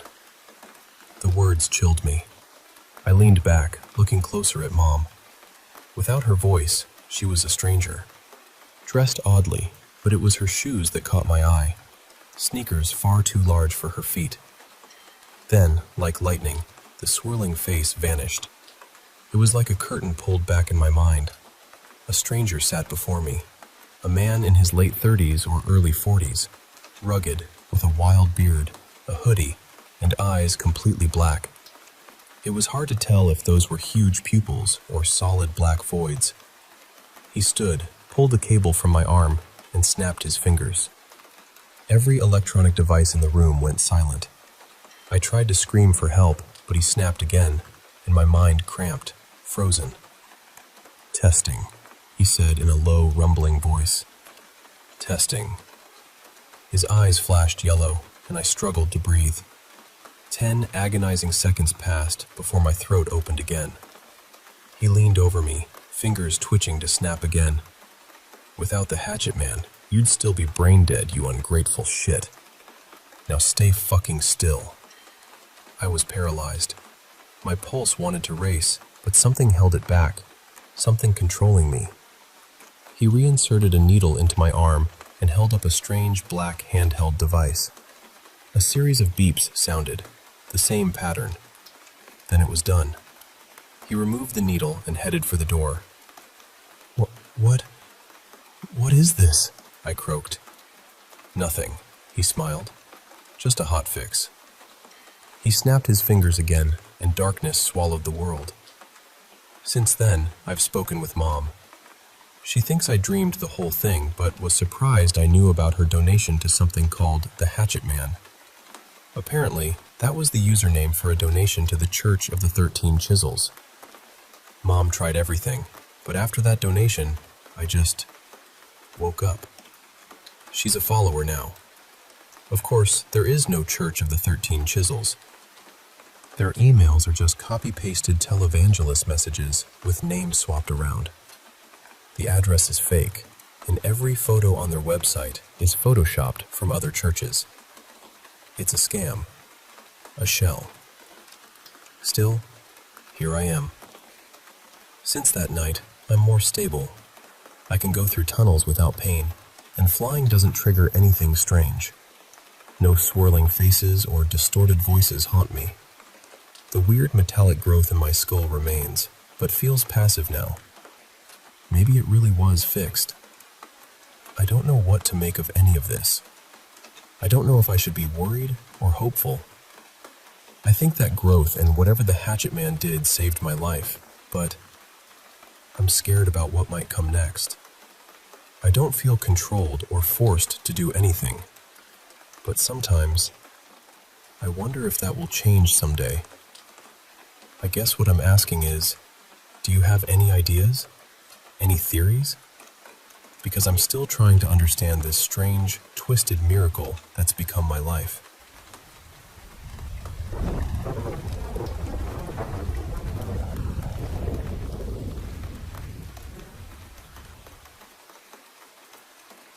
You know, every year around mid-May, something strange and grim happens down at Solston Lake. It's become this odd tradition for the locals. Fishermen, hikers, hunters, people who just love the outdoors, to gather and fish something out of the lake. But not your usual catch. We're fishing bodies. Dead ones. It sounds horrible, and it is, but somehow it's just part of life out there. My dad used to say, "Don't jerk the line, just hold it steady and reel. Keep the pressure up." I remember those words vividly, the way his voice was calm but firm, like he was teaching me to fish, but it was nothing like fishing. I was just 14 when my dad first took me to Solston Lake for this. There must have been at least 24 people that year, all sorts of folks, some bringing their kids along. Over the past 50 years, this ritual had become a bit of a grim community event. The number of bodies varied each year, sometimes more than 40, sometimes as few as 4. But they always appeared in mid-May, never earlier or later. There was no rhyme or reason to who or what we pulled up. Some were old, some young, some fully dressed, others completely naked. They'd come up from the lake's depths, their pale backs breaking the surface like something out of a nightmare. Always face down, eyes wide open, mouths closed. It was eerie. You could almost imagine walking across their bodies from one side of the lake to the other if you were crazy enough. The first body I ever pulled out was a man in his 30s, a bit pot-bellied with a rough beard and a balding head. He still wore his glasses. I remember the cold, slimy feel of pulling him closer to shore, and my dad pulling out this crude ice pick-like tool to hook him under the collarbone, dragging him out like a fish. "Gotta hook him just right," he said. "That spot doesn't go soft as fast." He struggled, almost slipping on the slick rocks, and when the body was fully out, the green algae clinging to the pale skin looked like veins. I pointed out the glasses still perched on the corpse's nose, and Dad laughed quietly. "Never seen that before." He handed me the glasses, thick, square frames with powerful lenses, but I couldn't look away from those dead brown eyes staring blankly back at me. "Keep 'em," Dad said.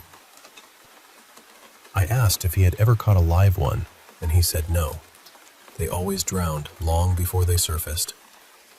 I asked why we never called the police, and he just waved over to Officer Ken, who was casually eating a hot dog nearby. Ken was part of this too, but it was understood. The bodies were nobodies. No one missed them. No one reported them missing. They weren't real people, Dad said, even though they looked so real. I spent a long time staring at that pot-bellied man, wondering how someone who looked so ordinary, so human, wasn't really a person at all. One by one, the bodies were pulled out, some still bobbing up from the lake's depths. Officer Ken was methodically pulling out body after body, dropping them into piles. The Nicky sisters had a few already, though they took shortcuts when bodies floated close enough to grab without the usual struggle. Roy pulled up a young, naked woman, and I saw his fiancée shoot him a stern look. Once all were reeled in, a boat was brought out to trawl the lake, making sure nothing was left behind. Smaller bodies were bundled into bags, larger ones were cut up, a process Dad showed me. The water along the lake's edge ran red, not much, but enough to stain the rocks. The bodies didn't bleed much, and there was no violence, no screams, just death in its raw form. It was ugly, but peaceful in a strange way. What happened afterward, I never saw. Dad told me the bodies were taken to a secret location, known only to a few. It was the same every year. I grew up in Alderland, northeast of Aurora Falls, spending most days with my family. I was the oldest of 4 boys. While my brothers dreamed of traveling, all I wanted was something simple. A prom date with Danielle Jacobowitz and tickets to the Lions Thanksgiving game. We all got what we wanted in the end. 2 brothers went to MSU, 1 to Stockholm, and Danielle and I ended up engaged, though I never made it to that game. Every year, I helped Dad at Solston Lake. We weren't thrilled about it, but there was a strong sense of community in those moments. Dad always stressed welcoming newcomers and normalizing the ritual, making sure nothing leaked, no phones, no cameras, and that trust was maintained. This was our secret. But last year, everything changed. It was just after dinner when Danielle came over, holding her phone with trembling hands. I was finishing up the dishes and she said, "Now." Her fear was palpable. I took the phone and heard Officer Ken's voice, urgent and tense. "They're alive." My heart stopped. "They're what?" "You heard me," Ken said. "We need everyone. Rifles, ammo, maybe a Bible." That night, more cars crowded the lake than usual. Floodlights blazed, gunshots echoed through the woods. The Nicky sisters handed out reflective vests, and military flashlights were cracked open. Preppers emerged, but fishing gear lay abandoned in cars. I had a handgun strapped to my belt, but no rifle. Officer Ken was different. No hot dog eating, no smiles. He was angry. "At least 20, he said. Most ran into the woods. Some tried to hide. Beth, who ran the downtown bakery, hadn't brought a gun and looked terrified. "Who are they?" she asked. "They attacked the Smalley family," Ken said grimly. "Pulled all 3 into the lake and drowned them." Gasps filled the air. Beth cried, covering her mouth. "These things are dangerous," Ken warned. "Shoot to kill." Beth accepted a handgun from the Nicky sisters reluctantly. We spread out along the east side of the river in a fan formation. Every shot was followed by a check-in call. The hunt was methodical, brutal. Already a dozen were down. The bodies looked familiar, pale, neutral, algae-covered, but maybe bled a little more. About an hour in, the first shot rang out. Tony Patterson, a shed builder, shot a young man twice in the neck. No scream, no cry. Just 2 loud bangs, a check call, and another body added to the pile. Darkness fell fast, the kind where you can barely see your own hands. My flashlight was strapped to my shoulder, but without it, I'd have been helpless. Then, a shot rang out again. Someone called false alarm. We paused. "Wait," a voice whispered. I spun, gun raised. A young man, early 20s, trembling and panting, hiding in the bushes. Sweatpants, cuts from the undergrowth, bloodied feet. His eyes wide with fear, barely blinking. He tried to speak, but the words caught in his shivering throat. This was no corpse.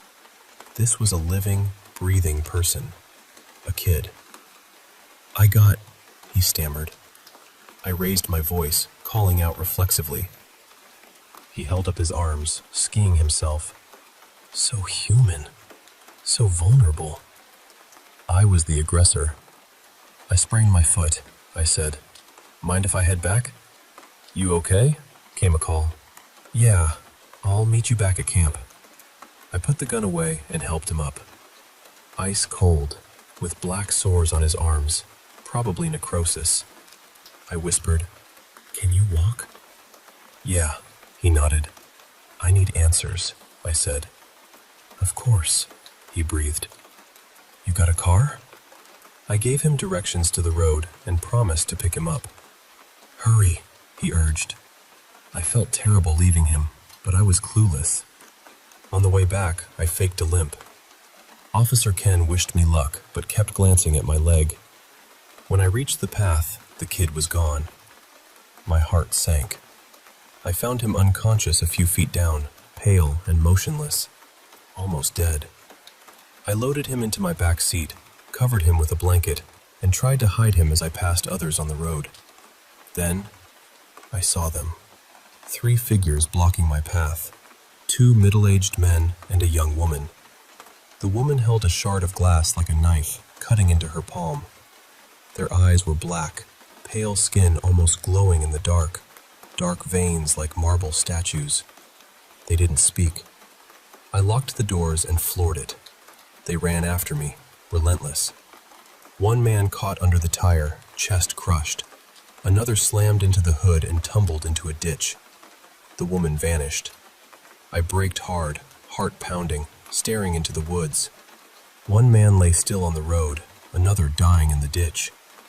The young woman was gone. I checked on my passenger, still out cold, and stretched out, gun raised. Who are you? What do you want? I shouted. My left headlight was broken, the other stained with blood, casting a faint pink glow. No flashlight.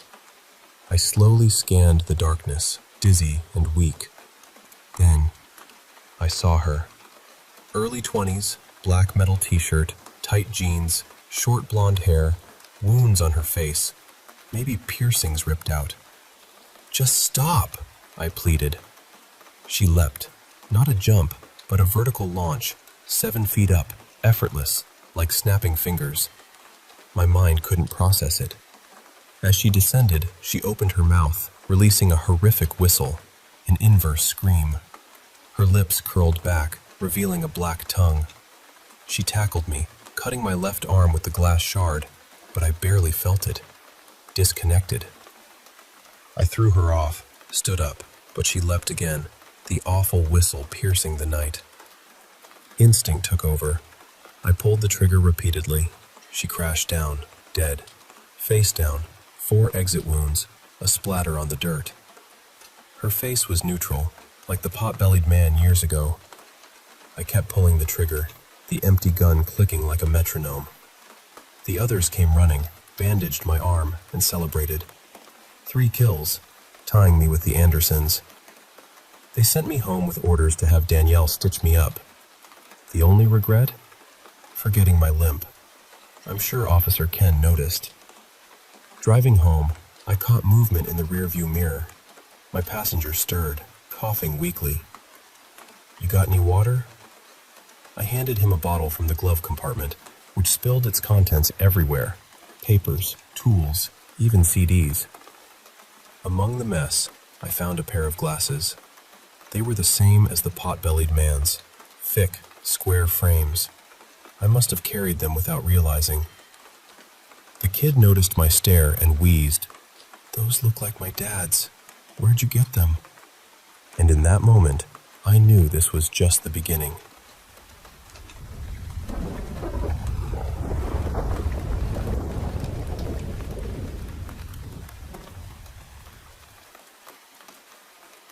I believe that no matter how much harm a person causes in this life, the consequence for it cannot be infinite.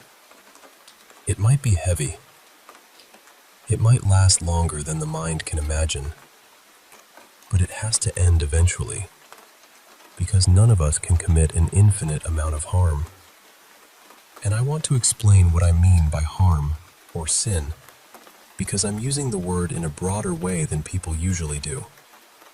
To me, sin is anything we do that causes pain to another person, whether we meant to or not, whether we felt justified or not. It comes from that moment when empathy goes quiet. When we stop asking, what is this going to feel like for them? That can be something terrible, like murder. It can be something complicated, like defending yourself when someone attacks you. It can be something ordinary, like snapping at someone who snapped at you first. It can even be a parent taking away a child's phone because they truly believe it is for the child's own good. The point is, the pain still happened. Justified or not, it became part of the world. And I do believe everyone can be redeemed. I really do. But I also believe redemption is not magic. It is not someone simply waving a hand and saying, "You are forgiven now." I think redemption requires understanding. Deep understanding. The kind that gets into your bones. So when we die, I imagine our lives being measured, not by excuses, not by intentions, not by whether a court or a crowd thought we were right, but by what we made other people carry. Every bit of pain we caused gets brought forward. Then we are made to feel it. Not as punishment for punishment's sake, but because we cannot truly be healed from what we refuse to understand. Say someone attacks you. They corner you, insult you, hit you, and you fight back. In the struggle, they die. Maybe you had no other choice. Maybe anyone would have done the same thing. But still, in this place after death, you would feel the terror of their final moments. You would feel the grief of their family. You would feel the anger of the people who condemned you. You would also feel the heartbreak of the people who defended you, if the world punished you anyway. And the attacker would feel it too. They would feel your fear, your pain, the fear of the people who loved you. They would feel the suffering caused by the chain of events they set in motion. No one escapes the truth of what they caused. A smaller example might be a father finding out his daughter cheated on an important exam. He is scared for her future, disappointed, angry. So he grounds her for a few months and tells her he cannot trust her right now. When the daughter dies, she feels the fear and sadness she caused her father. But when the father dies, he feels her shame, her confusion, her loneliness, and the way his punishment sat inside her. Then both of them understand more fully, and through that understanding, both can be redeemed. After all of this, I imagine we are asked very simple questions. Do you understand now? Do you see what your actions felt like from the other side? Would you have done anything differently? Would you speak to the person you hurt, knowing they also had to feel the pain they caused you? In other words, do you have empathy now? And I think most people would say yes. Some would admit they were wrong. Some would say they wish they had been stronger, wiser, calmer, or kinder. Some might still believe they had no better choice, but they would understand the cost of that choice. After that, I believe we are shown the good we brought into the world too. Every comfort we gave, every laugh, every moment of safety, kindness, patience, love, or peace. And only after knowing both the pain and the goodness of our lives do we move on. But for people with power, the road is much longer. A judge, a ruler, a general, a wealthy executive, a lawmaker, anyone whose decisions reach thousands or millions of ordinary people. Their actions ripple farther. Their choices can break families they never meet. If a leader sends people to war, that leader must feel the fear of the soldiers, the grief of the parents, the hunger of the children, the burning of homes, the panic of civilians, the bitterness that lasts for generations. If old kings, merchants, and lawmakers helped build systems of conquest, slavery, and racial hatred, then they would not only feel the pain of the people directly chained, beaten, stolen, and sold. They would feel the centuries that followed, the inherited fear, the humiliation, the backlash. The innocent people harmed on every side because of a poisoned thing they helped set loose into history. That is the price of power, because power is never just power. Power is borrowed weight, and when you use it to shape the lives of others, heaven, or whatever waits above us, asks you to answer for every life your hand touched. Not because redemption is impossible, because redemption is serious. Everyone can be redeemed. I believe that. But some people have made the road very, very long. So while we are still here, I think the best thing we can do is simple, even if it is not always easy. Treat others with the care you would want if you were the one afraid, confused, cornered, or hurting. And please, have empathy.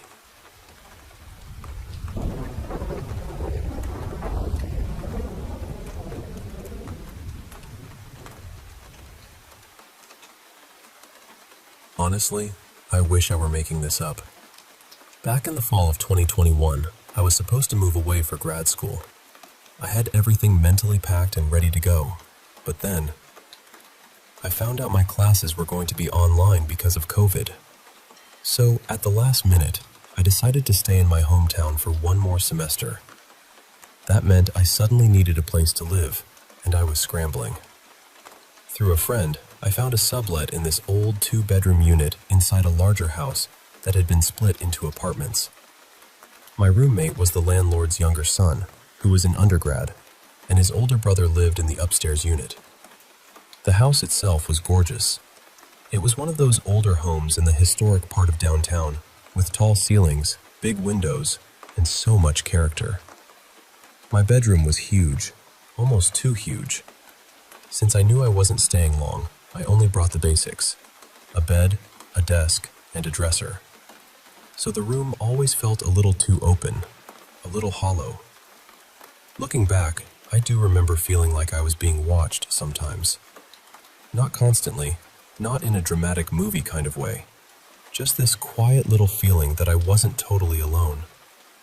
But nothing ever happened, so I brushed it off. I figured the room just felt strange because it was so empty.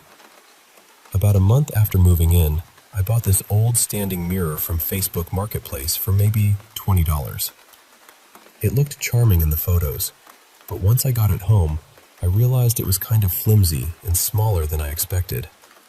Not really what I wanted.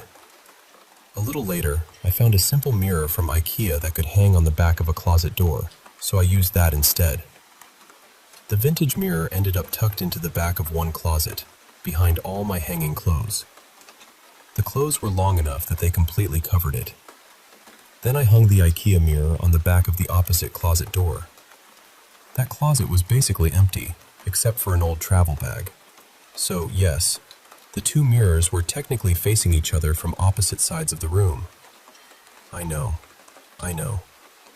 But both closet doors were always shut, so I didn't think much of it. Then, maybe 4 months after I moved in, my boyfriend, Lucas, and I were lying in bed getting ready to sleep. We were facing the closet door with the IKEA mirror on it. I was looking down at my phone, just scrolling for a minute, and then I locked it and set it down because I was about to get up and go to the bathroom one last time. The second I put my phone down, I looked up, and the mirror was floating. It was still attached at the top somehow, but the bottom had lifted straight out, so the whole mirror was sticking out from the closet door, almost parallel with the floor. I froze. My brain just could not understand what I was seeing. I grabbed Lucas behind me and whispered something like, Look at the mirror." The moment he saw it, I heard him react. And right then, the mirror dropped. It slammed back against the closet door with this loud bang. It genuinely looked like someone had lifted the bottom of it up, held it there until we both noticed, and then let it crash down. The mirror wasn't heavy, maybe 5 or 6 pounds, and it was honestly kind of cheap. But still, there was no breeze, no shaking, no loose hook swinging around. Nothing that made sense. We were both completely stunned. Strangely, I don't remember feeling like we were in danger. I was scared, of course, but more than that, I felt confused. Curious, even. It didn't feel aggressive. It felt intentional. Still, we left immediately and stayed at his place that night. The strangest part is that nothing else ever happened. No footsteps, no lights flickering, no voices, no weird noises. Just that one moment, totally out of nowhere. I'm honestly so grateful Lucas was there with me, because if I had been alone, I might have convinced myself I imagined it. But he saw it too. We've both tried to come up with normal explanations over the years, and neither of us can figure out how it physically happened. It has been years now, and I still think about it. I've always been interested in paranormal stories, but that was the first time anything like that ever happened to me personally. And whoever, or whatever it was, she really chose drama for her debut.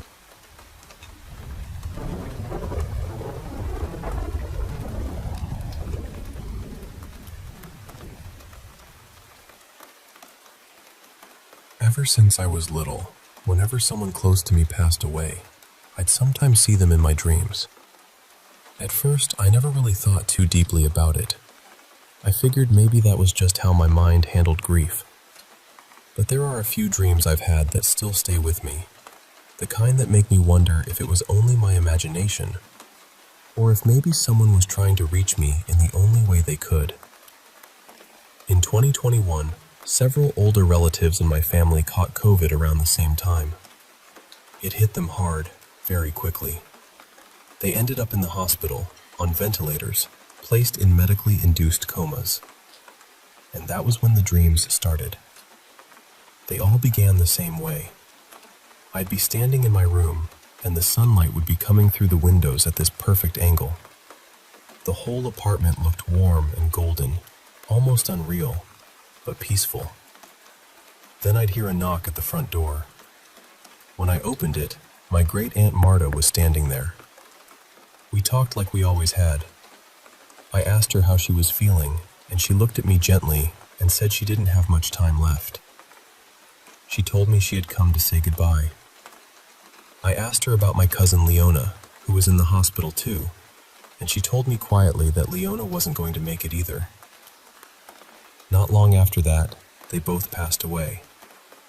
That same month, my grandfather also died from COVID. But he didn't come to me in a dream until after he was already gone. I was devastated, mostly because I never got to say goodbye. I carried so much guilt over that. Then the dreams began, and they came again and again. They started almost the same way as the others, with that golden light filling the apartment. But this time, there was no knock at the door. Instead, I would walk into the kitchen, and my grandfather would be sitting there at the table. Every time, I'd start crying. I'd tell him I was sorry. I'd say I was so sorry I hadn't been able to say goodbye. And every time, he would just sit there silently. He wouldn't move.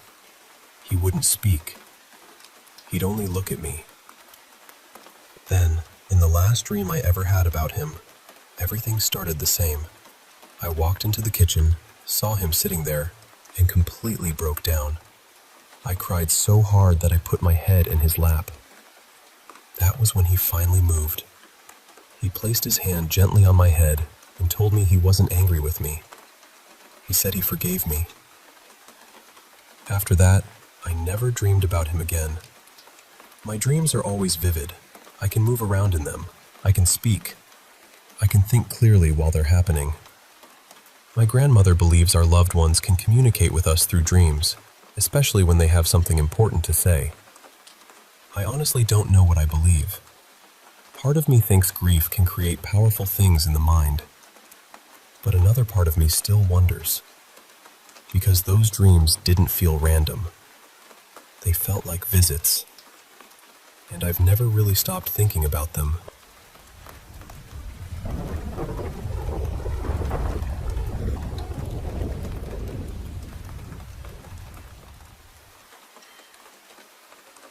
I was about 7 years old when this happened. We were living in Las Cruces, New Mexico, not too far from El Paso, and even now, all these years later, I can still picture that house clearly. We lived there for a few years, and the whole time, I remember feeling like the place had a strange weight to it, not exactly evil, but heavy, like the air was always holding its breath. I was a kid, so I didn't have words for it back then. I just knew I never felt completely alone there. One evening, I was sitting with my mom, looking through old family photos. I loved doing that, just flipping through pictures and asking who everyone was. At one point, I found a photo of a man holding my older sister, Elise. He looked so much like my dad that I didn't even question it. I pointed at the picture and said, "Look, it's Dad holding Elise." My mom looked over and got quiet for a second. Then she said, very gently, "No, sweetheart, that's your Uncle Kent. He was your dad's older brother. He passed away in a car accident when you were still a baby." I remember feeling this cold sadness settle over me. I had never really understood death before that. I didn't know we had family members who were gone, and even though I had never known him, the idea of this uncle, someone who looked so much like my dad, being dead just stayed with me. That night, I went to bed thinking about him. I had bunk beds, and I was sleeping on the top bunk. Sometime in the middle of the night, I woke up because I felt a gust of air across my face. Not just a little draft, but enough to pull me out of sleep. At first, everything was dark and blurry. My eyes were still adjusting. But then I realized there was someone standing right next to my bed. Because I was on the top bunk, his face was almost level with mine. I thought it was my dad checking on me, so I mumbled, "Dad, can you get me some water?" Then I closed my eyes again. But he didn't answer. After a moment, I opened my eyes, and by then I could see more clearly. And I knew right away it wasn't my dad. It was a man who looked a lot like him, but not quite. He was smiling at me, this soft, still smile, but where his eyes should have been, there were just dark, empty places. His whole body had this bluish-gray tint, almost like he was made of smoke or moonlight. I could kind of see through him. I was terrified. I pulled the blanket over my head as fast as I could. I remember my heart pounding so hard it felt like it was shaking the mattress. After a few seconds, I got brave enough to peek out. He was still there, still standing by my bed, still smiling. I yanked the blanket back over my head and shouted, "Go away!" When I looked again, he was gone. I turned over to face the wall, pulled the blankets tight around me, and somehow fell back asleep like that. In the morning, I woke up in the exact same position, still gripping the sheets over my head. I never told my family when it happened. I was sure they wouldn't believe me. Years later, I mentioned it to my sister, and she just kind of brushed it off. And honestly, I understand why. I know it could have been a dream. I know my uncle had been on my mind before I went to sleep, and maybe my imagination filled in the rest. But the strange thing is, I still remember it so clearly. I'm an adult now, and I can still see his face beside that bunk bed. I can still remember the color of him, the empty eyes, the way the room felt. I've never had another experience like that since. One detail that has stayed with me is that my bed faced the closet, and the closet doors were mirrored sliding doors. I didn't hear until much later that some people believe mirrors can act like portals, especially when they face your bed. I don't know if I believe that, but when I think back to that room, it still gives me chills. I don't know what I saw that night. Maybe it was a dream. Maybe it was grief I didn't understand yet. Maybe it was my uncle visiting in the only way a child could recognize him. But whatever it was, it felt real, and I've never forgotten it.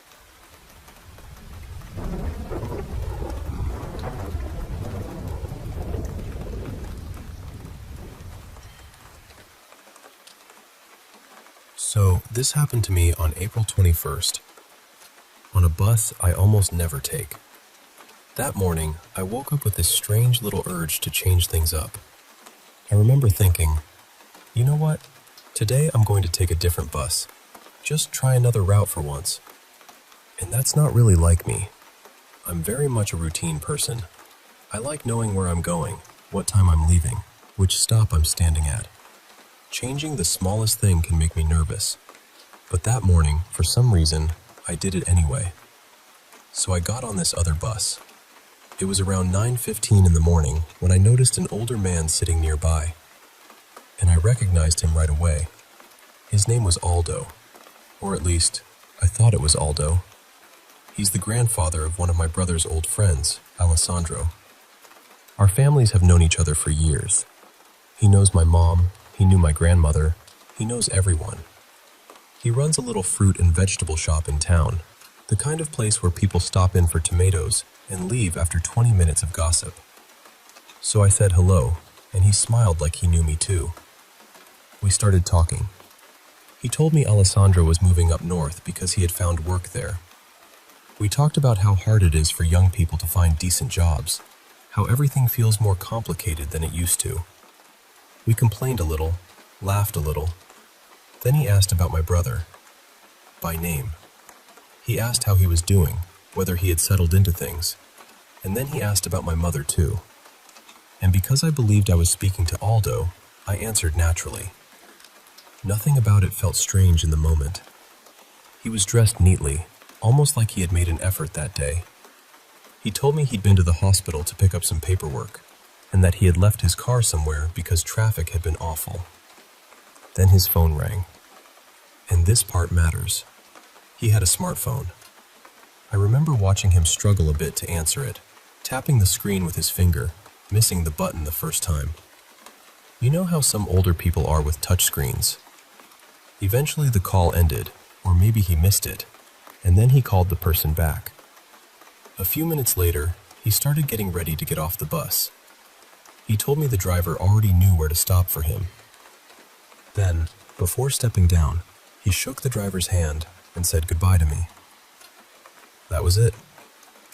When I got to where I was going, around 9:40, I called my mom and said, "Guess who I saw on the bus this morning?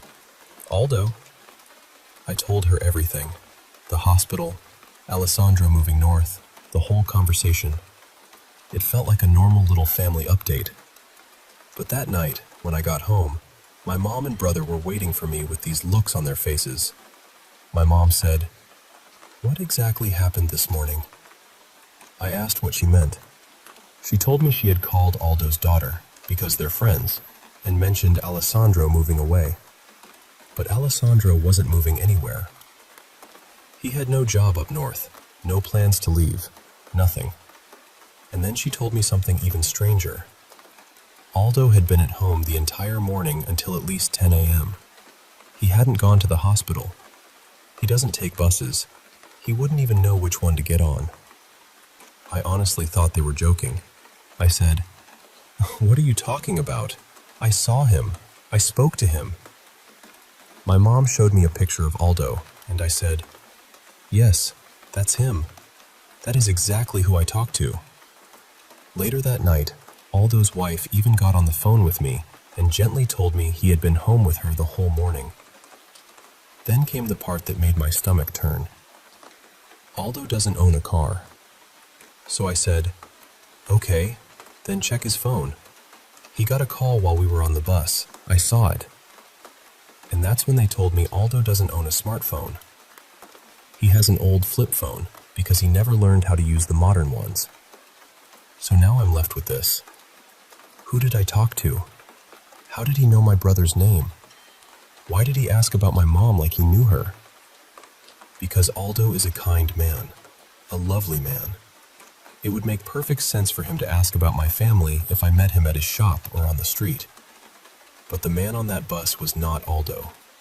And there's one more thing I can't stop thinking about. My birthday was on April 18th. My late grandfather's birthday was on April 16th. He passed away in October 2022, and I still miss him so much. I think about him constantly. Part of me wonders if, somehow, it was him. And if it was you, Grandpa, then I'm glad you came to sit with me for a little while. But I won't lie. It still scares me, because I can't explain it.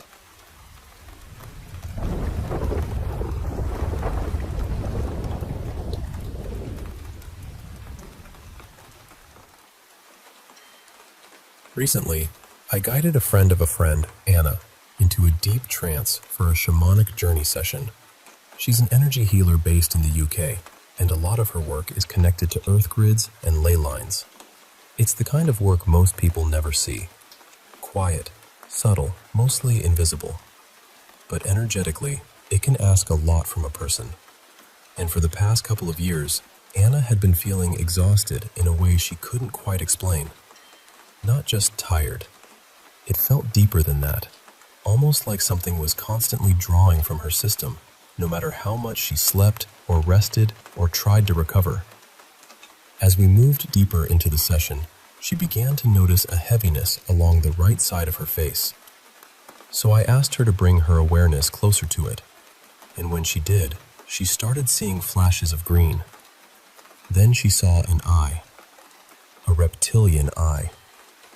As the session unfolded, it became clear that this presence had attached after an astral travel experience that hadn't been properly closed.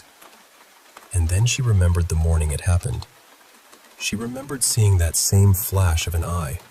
She remembered the strange weakness in her face afterward. And she remembered thinking, "I'll clear it later." But later never really came. When the archangel stepped in to remove it, the being resisted. It was angry, furious really, that it had been noticed after staying hidden for so long. Her body released this deep shudder, and afterward she described it as a kind of rage scream moving through her. And then, suddenly, everything went still. Quiet. She said the right side of her face felt cool and open for the first time in years. I still remember the surprise in her voice when she said that. Like she was only just realizing how much pressure she had been living with. After the clearing, Archangel Michael came through very strongly. The message was direct. We are always here. She must be diligent. Tired or not, she must be diligent. This work is not casual. In some ways, it is like a war. She is on the front line. And then the energy softened. The next message came through much more gently. See through the eyes of love. That stayed with me, because the lesson wasn't fear. It was diligence. When we do deep spiritual work, especially with astral travel, healing, grids, or clearing, we can't leave things half open just because we're tired. Those small unfinished moments can become doorways we don't realize we've left behind. Anna said the lightness was immediate. Her head felt clear again, almost like it could breathe. And it reminded me of something important. Sometimes the thing we put off for one day becomes the thing we carry for 2 years.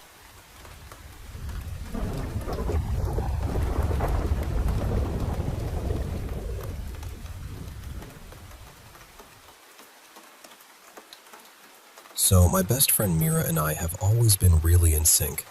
But lately it's gotten to the point where it's not just funny anymore. It used to be this cute little thing, like, wow, we're basically the same person. But now when it happens, we both just kind of stop talking for a second. We met about 3 years ago while we were in the hospital, and we ended up living there at the same time for around 6 months. That kind of experience bonds you in a way that's hard to explain. We've been best friends ever since. We're both doing better now. Not exactly living the most ordinary, perfectly put together lives, but we're getting there. Slowly. in our own way. Even though we only see each other in person every couple of months, we're on call almost constantly, like basically all day, every day. Sometimes we're talking, sometimes we're just quietly existing together while doing our own things. And over time, strange little things started happening. Our cycles lined up. We'll make the same random noise at the exact same time, even if it's a sound neither of us has ever made before. We'll say the same sentence together. We'll guess the same answer. It's happened so often that it doesn't even feel like a coincidence anymore. There's also this weird number thing. For ages now, I've been seeing the number 23 everywhere, and Mira keeps seeing 32 everywhere. Same digits flipped around. But what happened today is what really made me want to talk about it. We were on call like usual, and Mira went to have dinner with her parents.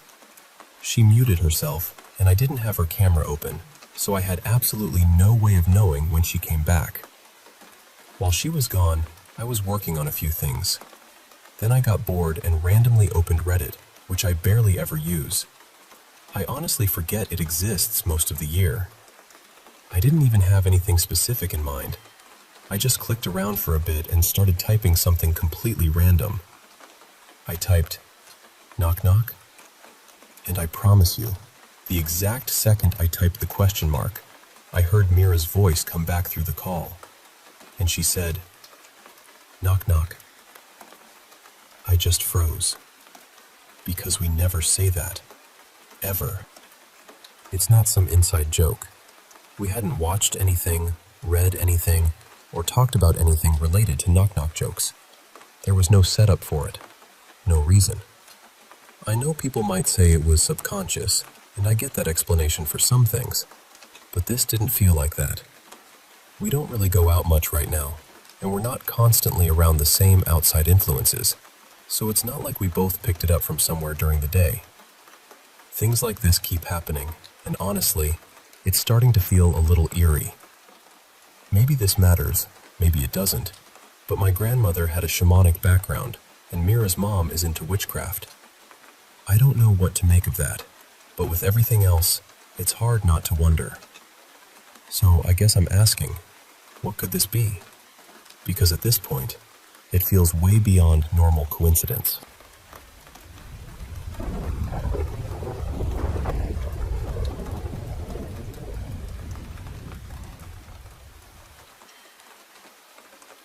I had sleep paralysis again last night, for the first time in a long while, and honestly, it shook me more than I expected. I used to deal with it a lot when I was younger, not once or twice, but constantly. From around the time I was 11 until I was 18, it happened almost every night whenever I slept in the apartment where I grew up. And I know how this sounds, I really do. Most of me believes there's a reasonable explanation. Stress, sleep disruption, the brain doing strange things in that half-awake state. But there's still this small, stubborn part of me that remembers how real it felt. When I was a kid, my mother and I moved into a new apartment after she separated from my father. It was a difficult time, and I'm sure that mattered. The building was right beside an old funeral home, though I didn't realize what it was at first. It was quiet, plain, easy to ignore. Later, it became harder to ignore. Not long after we moved in, maybe a week or two, I had my first episode. I woke up to the sound of a storm so violent it felt like the whole world was being torn apart outside. The windows, the walls, everything sounded like it was being hit at once. Underneath it was this sharp electronic ringing, high and unbearable, like some machine screaming from another room. Then I realized I couldn't move. I was completely frozen. I could only move my eyes.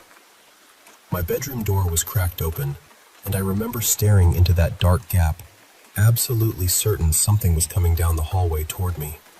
Not walking, coming fast. And whatever it was, it hated me. That was the feeling. Pure harm. But it never arrived. It kept getting closer and somehow stayed just out of sight. Then I noticed a girl standing beside my bed. She looked normal, like a kid I might have passed in school. Nothing dramatic, nothing floating or glowing, just a girl. But in that moment, I knew she was dead.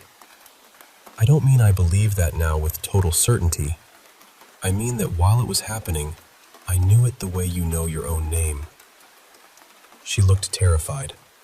She said, "We have to leave. It's almost here." I couldn't answer her. I couldn't tell her I was stuck.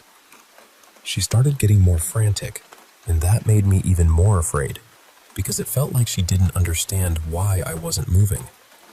Then she stepped backward into the darkness of the room and disappeared.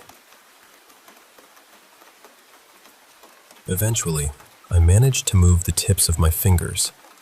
Once that happened, it was like something released its grip on me.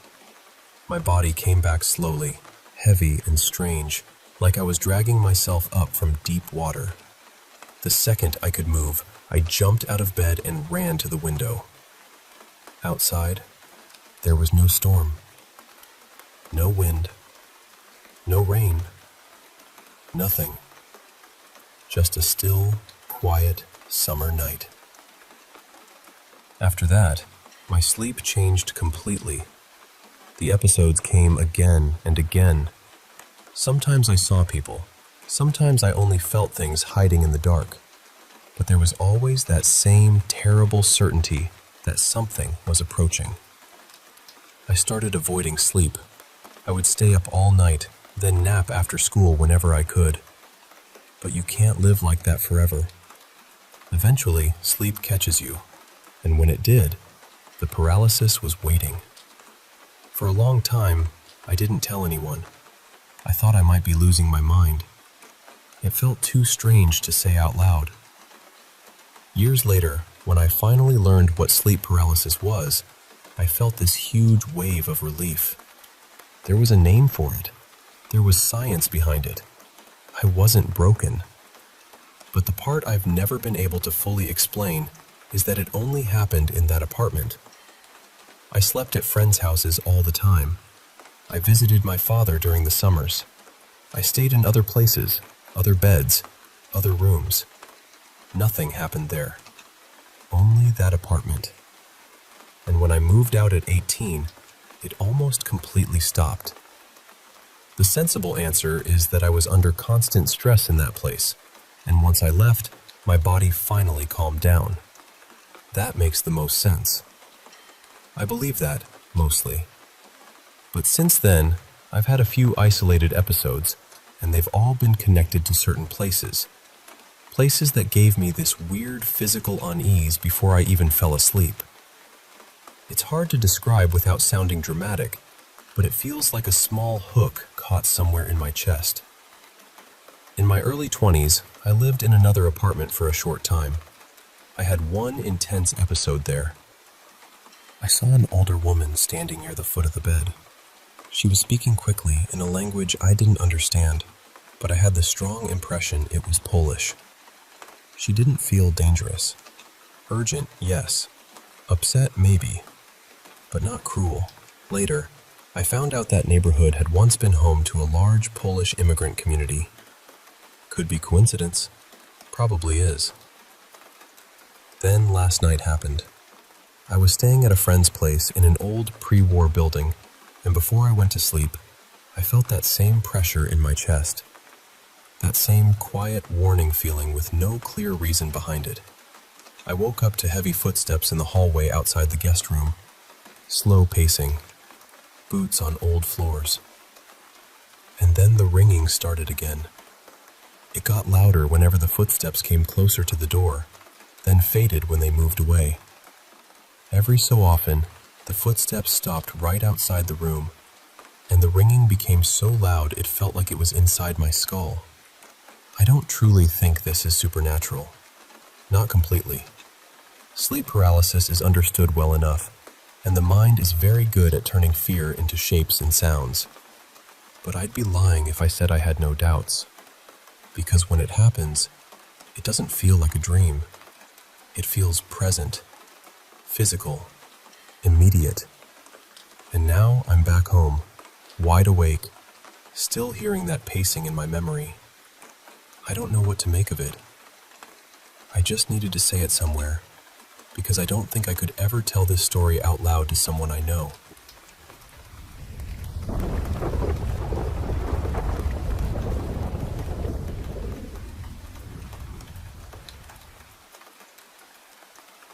I know this might sound strange, and honestly, part of me still feels a little silly even telling it. But it was one of those experiences where you're left sitting there afterward thinking, what am I supposed to do with this? So I figured I'd talk it through. I don't get high very often. For me, it's more of a once-in-a-while thing, usually paired with music, drawing, and just letting my mind wander a bit. But that night was different. It was one of the first times I really felt like I had overdone it. At some point, I got scared. My mind latched onto this idea that I might have a seizure, even though I've never had one before and had no real reason to think that. Still, in the moment, it felt very convincing. So I moved myself into the recovery position and just tried to stay calm, thinking I'd either settle down or, I don't know, deal with whatever my brain thought was coming. After a while, I started to relax. My body softened, my breathing slowed down, and then I felt this really odd sensation low in my body. At first, I assumed it was just tension releasing, or maybe my mind exaggerating normal body feelings because I was in such a strange state. My first thought was almost funny. I remember thinking, okay, now I understand those alien abduction stories. But then the feeling shifted. It didn't feel like just my body anymore. It felt like there was some kind of presence there. Not necessarily threatening, but intentional. Like something was aware of me. For some reason, I responded to it in my head. I basically told this presence, yes, this is okay, but only if you stop when I say stop. And after that, the feeling continued. I don't really know how to describe it without making it sound more dramatic than it was. It wasn't exactly sexual, at least not in the way I would normally understand that. It felt more like being completely held, like being wrapped in the warmest, safest blanket, while something inside me was being gently cleared out. It felt strangely natural, almost ordinary, even though nothing about it was ordinary. Eventually it faded, and not long after that, I got sleepy. Now, the logical part of me knows there's a very real chance it was just my body reacting to being high, relaxed, overwhelmed, and full of strange sensations. I get that. But there's another part of me, the part that's open to spiritual things, that keeps wondering what it meant. Was it harmless? Was it something I shouldn't have agreed to? Did I invite something in without understanding it? Or was it just my brain turning body sensations into a story because I was in an altered state? That's the part I keep coming back to. I don't know enough about spiritual experiences to know how seriously to take it, but I'd like to feel safer in states like that, even just for peace of mind. The strangest part was how quickly my brain accepted it. It was like my mind calmly explained, "That's just someone who loved you in another life." And I was sitting there afterward like, excuse me, where did that come from? I'm not even a very sexual person in everyday life. I don't really have much of a drive for it, and I usually don't enjoy that kind of closeness with other people. But apparently, whatever my brain decided that night didn't fall into the usual category. And the wild thing is, a small part of me almost wants to experience it again. Not because I fully understand it, because I really don't, but because, in that moment, it felt gentle. It felt comforting. Like maybe I wasn't alone. Still, I'd like to know how to protect my energy better, just in case. Because whether it was spiritual, psychological, or just my body making strange little fireworks in the dark, it left me with questions I can't quite shake.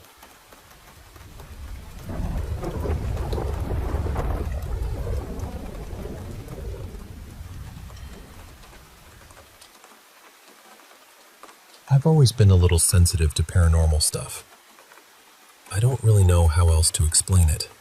There was one time my mom and I were driving past this old medical building, and I didn't know anything about it. I didn't know where we were going, and I definitely didn't know people said the place was haunted. But the second we turned onto that street, I got this awful feeling in my stomach. It was sudden, like my whole body just knew something was wrong before my brain did. I honestly thought I was going to be sick. Then, as soon as we drove away and turned down another road, the feeling disappeared completely, like someone had flipped a switch. So, that's kind of the background. The actual story happened at my house. We have this old porch that was turned into a sunroom, and it's connected to the living room by these big glass doors. My younger brothers use it as their playroom, so it's full of toys, and there's also a set of bunk beds in there for when they want to sleep out there, even though they almost never do. One night, or really early morning, I had stayed up way too late. It was probably somewhere between 2 and 4 a.m., and I walked past the glass doors to get a drink from the kitchen. That's when I saw her. There was this figure standing in the sunroom, around the same height as the bunk beds, which are about as tall as me. I'm around 5'6", so she wasn't tiny or child-sized. She looked like a woman, but not fully solid. More like a black shadow in the shape of a woman. And her face, that's the part I still hate thinking about. It wasn't really a full face. It was mostly darkness, except for this huge white grin. It stretched way too far, almost ear to ear, like it had been carved into her. I froze for a second, but I was tired, and I had been watching scary videos earlier that night. So by the next morning, I convinced myself it was nothing, just sleep deprivation, just my imagination filling in the dark. I didn't tell anyone. About a month later, it was around 7 or 8 at night, and everyone was getting ready for bed. My mom was helping my little brother Nolan find his pajamas, and everything was completely normal.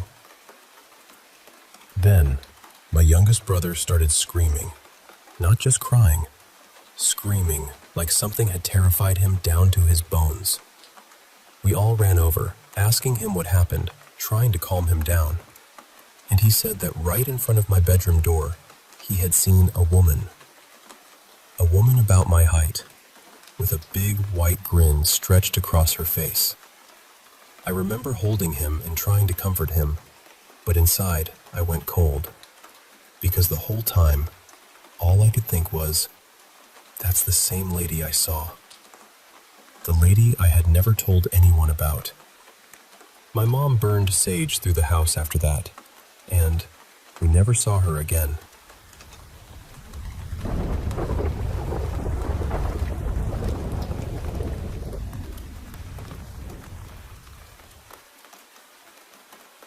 So this is really a handful of little stories from when I was a kid, and then later when I was a teenager.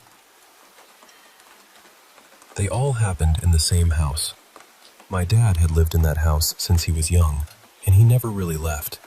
It was the house I grew up in too, so for me, it was just home.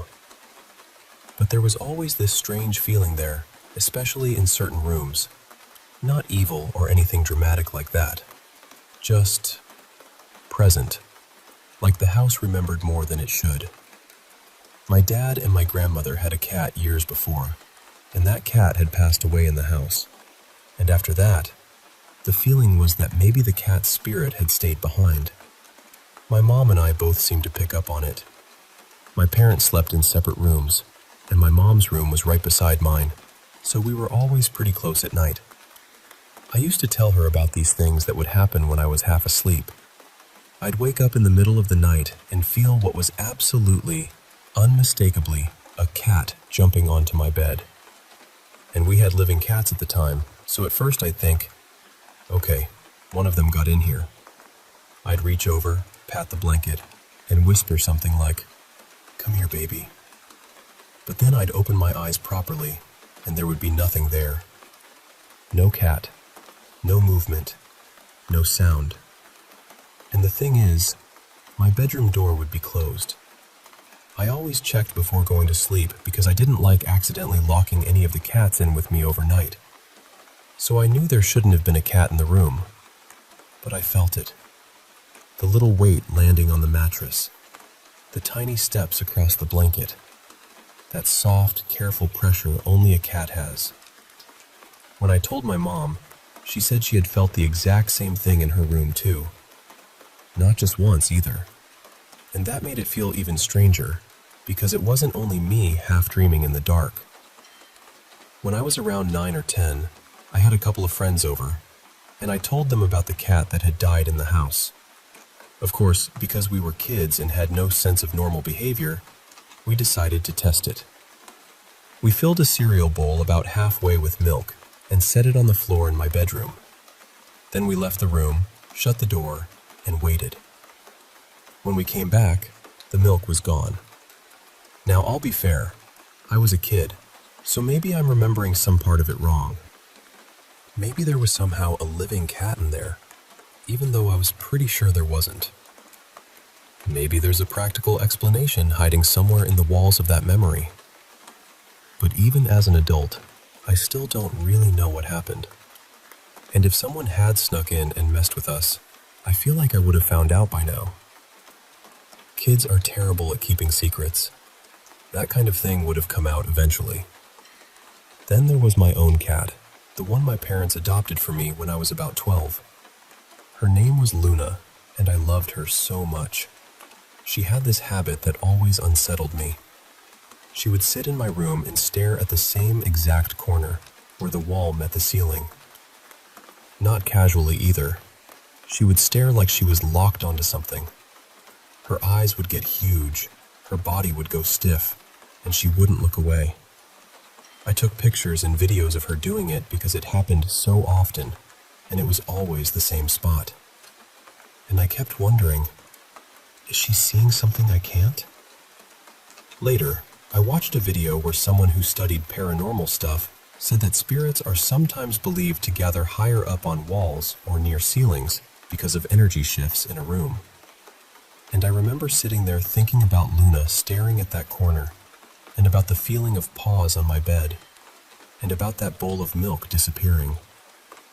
Then I brought all of this up to my grandmother, and she told me that the old cat, the one who had passed away, used to spend most of its time in my bedroom. That was the part that made everything click into place for me. I'm not saying I have proof. I know memories can stretch and blur over time. But I also know what I felt. I know what my mom felt. I know what Luna kept staring at. And I still don't have a better explanation for the milk. So honestly, I think that cat never really left. And maybe, in its own quiet little way, it was still just living in the room it always loved.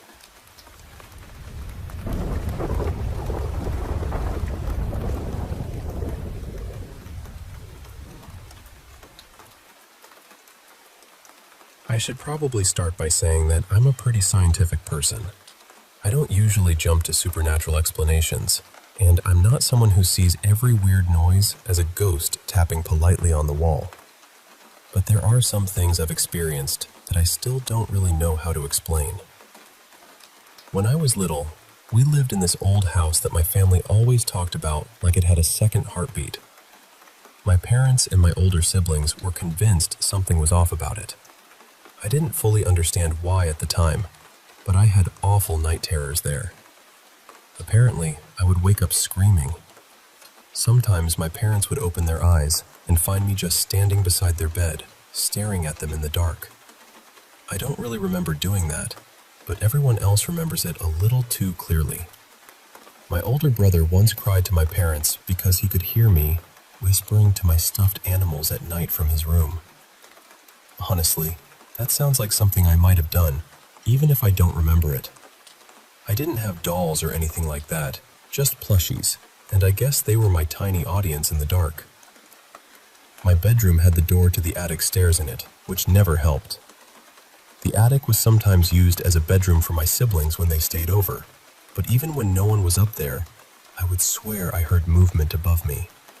Slow little sounds, footsteps maybe, or the house settling, if you want the reasonable answer. There was also this huge window behind my bed, and I hated it. I always felt like someone was standing outside, looking in. There was a bathroom down the hall that had spiders in the corners, and a mirror you could see from far away. I hated walking past it, because my own reflection would catch me off guard, pale and strange in the dim light. The dresser in my room fell over more than once, too. Nothing dramatic in a movie way, but enough that it became one more thing in that house that made me feel unsafe. Years later, we moved into the house we live in now. We've been here for a long time, almost half my life. When we first moved in, my mom had the place smudged. I don't remember what made her feel like that was necessary, but she was serious about it. She also banned Ouija boards completely, which, honestly, I don't blame her for. During the pandemic, my mom was gone for work a lot, and my dad still had to leave the house, so I spent a lot of time home alone. I used to go into my older brother's room to hang out with the cat because it felt less lonely in there. One day, I was sitting in his room, and his backpack suddenly shot out from under the bed like someone had kicked it hard. Not slid, not tipped over. It came out. The cat was on the bed. I was alone in the house, and I just froze. Around that same time, I kept hearing voices through the vents. They sounded like people calling for me from downstairs, but no one was home. I would stop what I was doing and listen, trying to catch it again, trying to convince myself it was pipes or neighbors or my brain making shapes out of sound. Then there were these circles of fog that started appearing on my bedroom window. The room wasn't humid. The window stayed closed. None of the other windows had them. It was strange enough that my family came in to take pictures. In one photo, my reflection didn't seem to be facing the way it should have been. I know that sounds ridiculous, and I'm not sharing the picture, but it stuck with me. I used to be scared of ceiling vents too. Not in a deep, meaningful way. More like the childhood fear of something being in the closet. Except for me, it was something watching from above. Eventually, I switched bedrooms, and the new room didn't have a ceiling vent. That actually made me feel better. Then, last year, I had this nightmare that a vent had suddenly appeared in the ceiling, and there was a man staring down at me through it. About a month later, because of air conditioning problems, we had to get a ceiling vent installed in that exact room. That one still bothers me. At one point, we started hearing scratching in the walls and ceilings. I mostly heard it above me, and I tried to brush it off as my imagination or some kind of half-awake noise. But then my mom told me she heard it too, near the walls and outside her door. We checked for rodents. Nothing. No pest issue. Which should have been comforting, but somehow wasn't. A few months after my dad died, the TV kept switching to static. My brother joked that it was him. I laughed because that's what you do when something hurts, and something weird happens at the same time. But part of me didn't know what to do with it. Another time, I was outside in the backyard around sunset. We had friends over, but everyone else was inside. I was sitting there, probably drawing or looking at my phone, and I kept hearing something running through the grass around me, mostly behind me. I assumed it was the dog because it sounded too big to be a rabbit or a cat. When I finally went inside, I kept calling for the dog to follow me. He didn't come, so I figured he was behind the shed. Then I walked into the house and saw him lying there inside, completely calm. Everyone told me he'd been inside for a while. That made my stomach drop a little. I'm not religious. I went to Catholic school briefly when I was much younger, but I wasn't really raised with religion. Still, for almost 2 years, I kept having dreams where possessed people or strange, vague figures chased me, and in the dreams, I would start reciting the Lord's Prayer. I haven't prayed while awake in years, but in those dreams, I remembered the words better than I do in real life. Sometimes I would wake up still saying them. Lately, my sleep has been strange too. If I fall asleep before 1 a.m., I almost always wake up between 2:30 and 3:30 in the morning.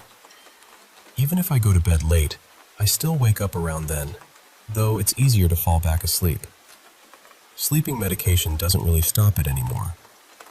More recently, the lights in the garage started flickering hard whenever I was in there. Then it started happening in other rooms too. It's probably electrical, and I know that. But knowing something might have a normal explanation doesn't always stop it from feeling wrong. Then a soap bottle in a shower no one was using somehow ended up thrown into the middle of the bathtub. That was the thing that finally made me feel like I needed to talk about all of this. And right now, even as I'm saying this, I can hear something in the kitchen that sounds exactly like the cat moving around. But the cat is right here in front of me.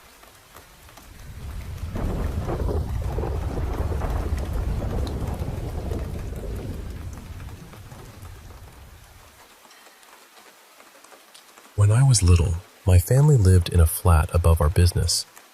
I was about 5 when we moved in, and we stayed there until I was around 14. And honestly, I never felt comfortable upstairs. It's hard to explain without sounding dramatic, but even as a child, I felt like something was up there. Not just a creaky old building or shadows in the hallway. It felt like a presence, like the flat was occupied in a way none of us could see. I shared a bedroom with my younger brother, but even that didn't make me feel safe. For a while, I was so frightened of going upstairs at night that I would use a bucket downstairs instead. That's how scared I was. I had terrible nightmares growing up in that place. They weren't the kind you could easily describe afterward. It wasn't monsters or anything clear like that. It was more the feeling of them. Confusion, anger, fear. Heavy emotions that didn't feel like they belonged to me. At night, I hated closing my eyes. I always felt like something was either in the bedroom or just outside in the corridor. I also used to sleepwalk. More than once, I woke up in the living room, alone, in complete darkness, with no memory of how I got there. Then, when I was about 12, 2 things happened that I've never been able to explain. The first was with a VHS tape. I was watching the Amityville Horror in the living room. We had an intercom that connected the flat to the shop downstairs, and at some point, my family called me down for dinner. I stopped the film halfway through and left the tape inside the machine. I went downstairs, had dinner with everyone, and then came back up to the flat. When I walked into the living room, the tape wasn't in the video player anymore. It was sitting right in the middle of the living room floor, and it had been rewound all the way back to the beginning. Nobody had gone upstairs. We had all been together downstairs in the shop the whole time. I remember standing there, just staring at it, trying to make my brain turn it into something normal. But there wasn't a normal explanation. A few months later, something else happened. It was summer, around early evening, and still bright outside. I was alone in the flat, sitting in the living room. Suddenly, the living room door opened. Now, that door didn't just drift open. The carpet was thick, and the door dragged against it, so it took a bit of effort to move. But it opened as if a strong gust of wind had pushed it. I got up to close it, and as I reached the door, the wind seemed to get stronger. Not a breeze. A force. I could hear it. I could feel it pushing back against me. I remember gripping the door and struggling with it, trying to shut it, but it was like something on the other side was holding it open. I was terrified, truly terrified. I didn't dare look behind the door. For what felt like forever, though it was probably only a couple of minutes, I fought against it. Then suddenly, it stopped. The sound vanished, the pressure disappeared, the door closed. I sat down with my back pressed against it and stayed there for hours, waiting for my parents to finish work and come upstairs. I never told them when I was young. My parents weren't really the kind of people who believed in things like that, and I think part of me was afraid they'd just brush it off. Years later, in 2015, when I was 35, I went back home and finally told my dad everything. He looked at me and said, Why didn't you tell me before?" Then he told me something I wish I'd known earlier, and at the same time, I'm glad I didn't. He said he'd never felt anything strange in the flat himself, but he told me that the mother of the previous owners had died in the bedroom I used to sleep in. She had come from Hong Kong and didn't speak English. And then he told me one more thing. He said he'd spoken to the new owners of the flat. The woman living there had seen the ghost of a woman walking from my old bedroom toward the bathroom. When he said that, my blood ran cold. Because suddenly, all those years of fear didn't feel like imagination anymore.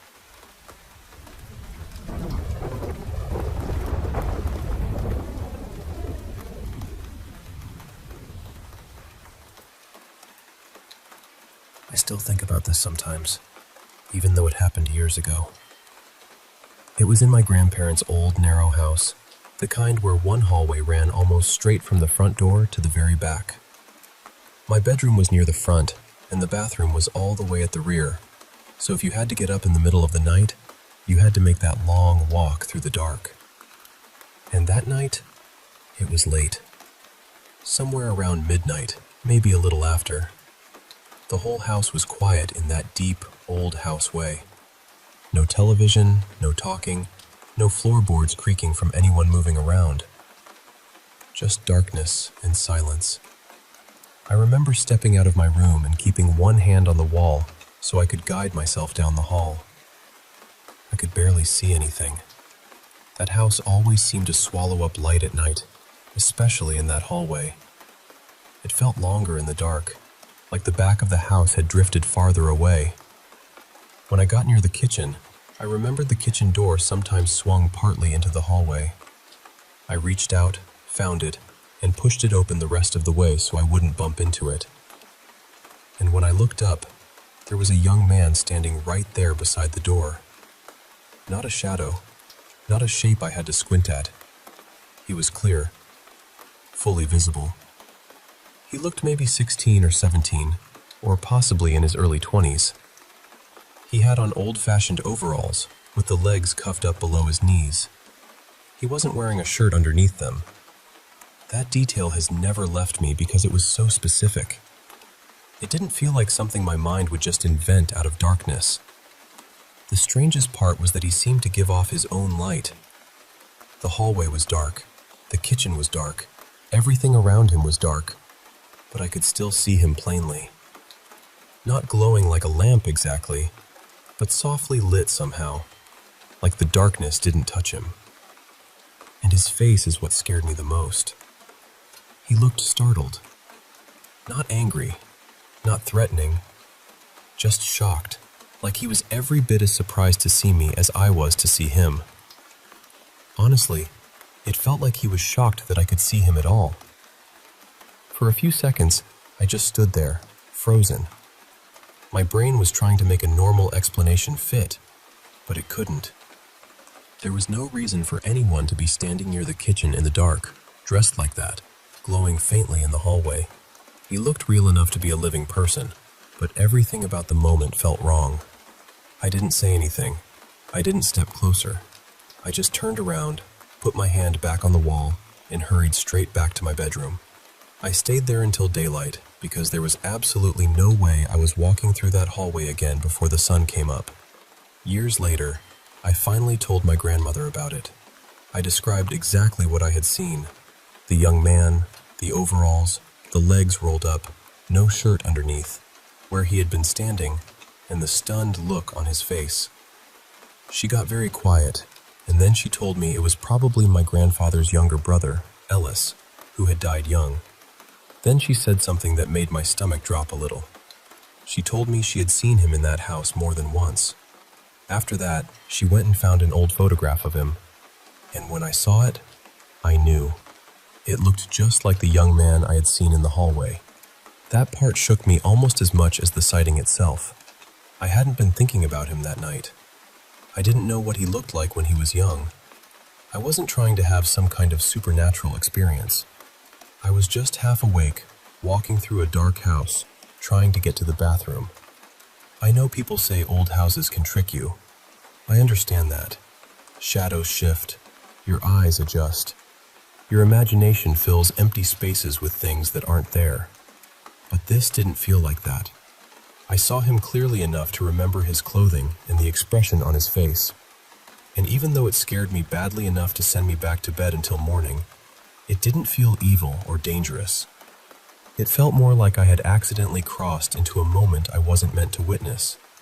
Or maybe, for some reason, I was meant to see him. I still don't know what it was. Maybe it was an intelligent spirit. Maybe it was some kind of memory caught in the house.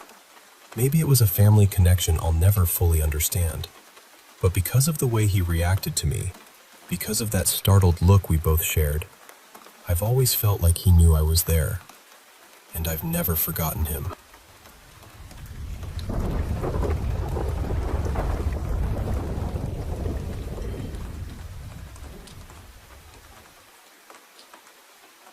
I've always had a soft spot for the paranormal, but I'll be honest with you.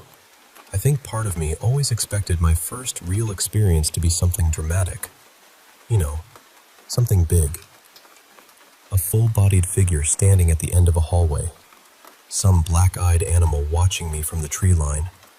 A voice in an empty house that says my name when nobody else is there.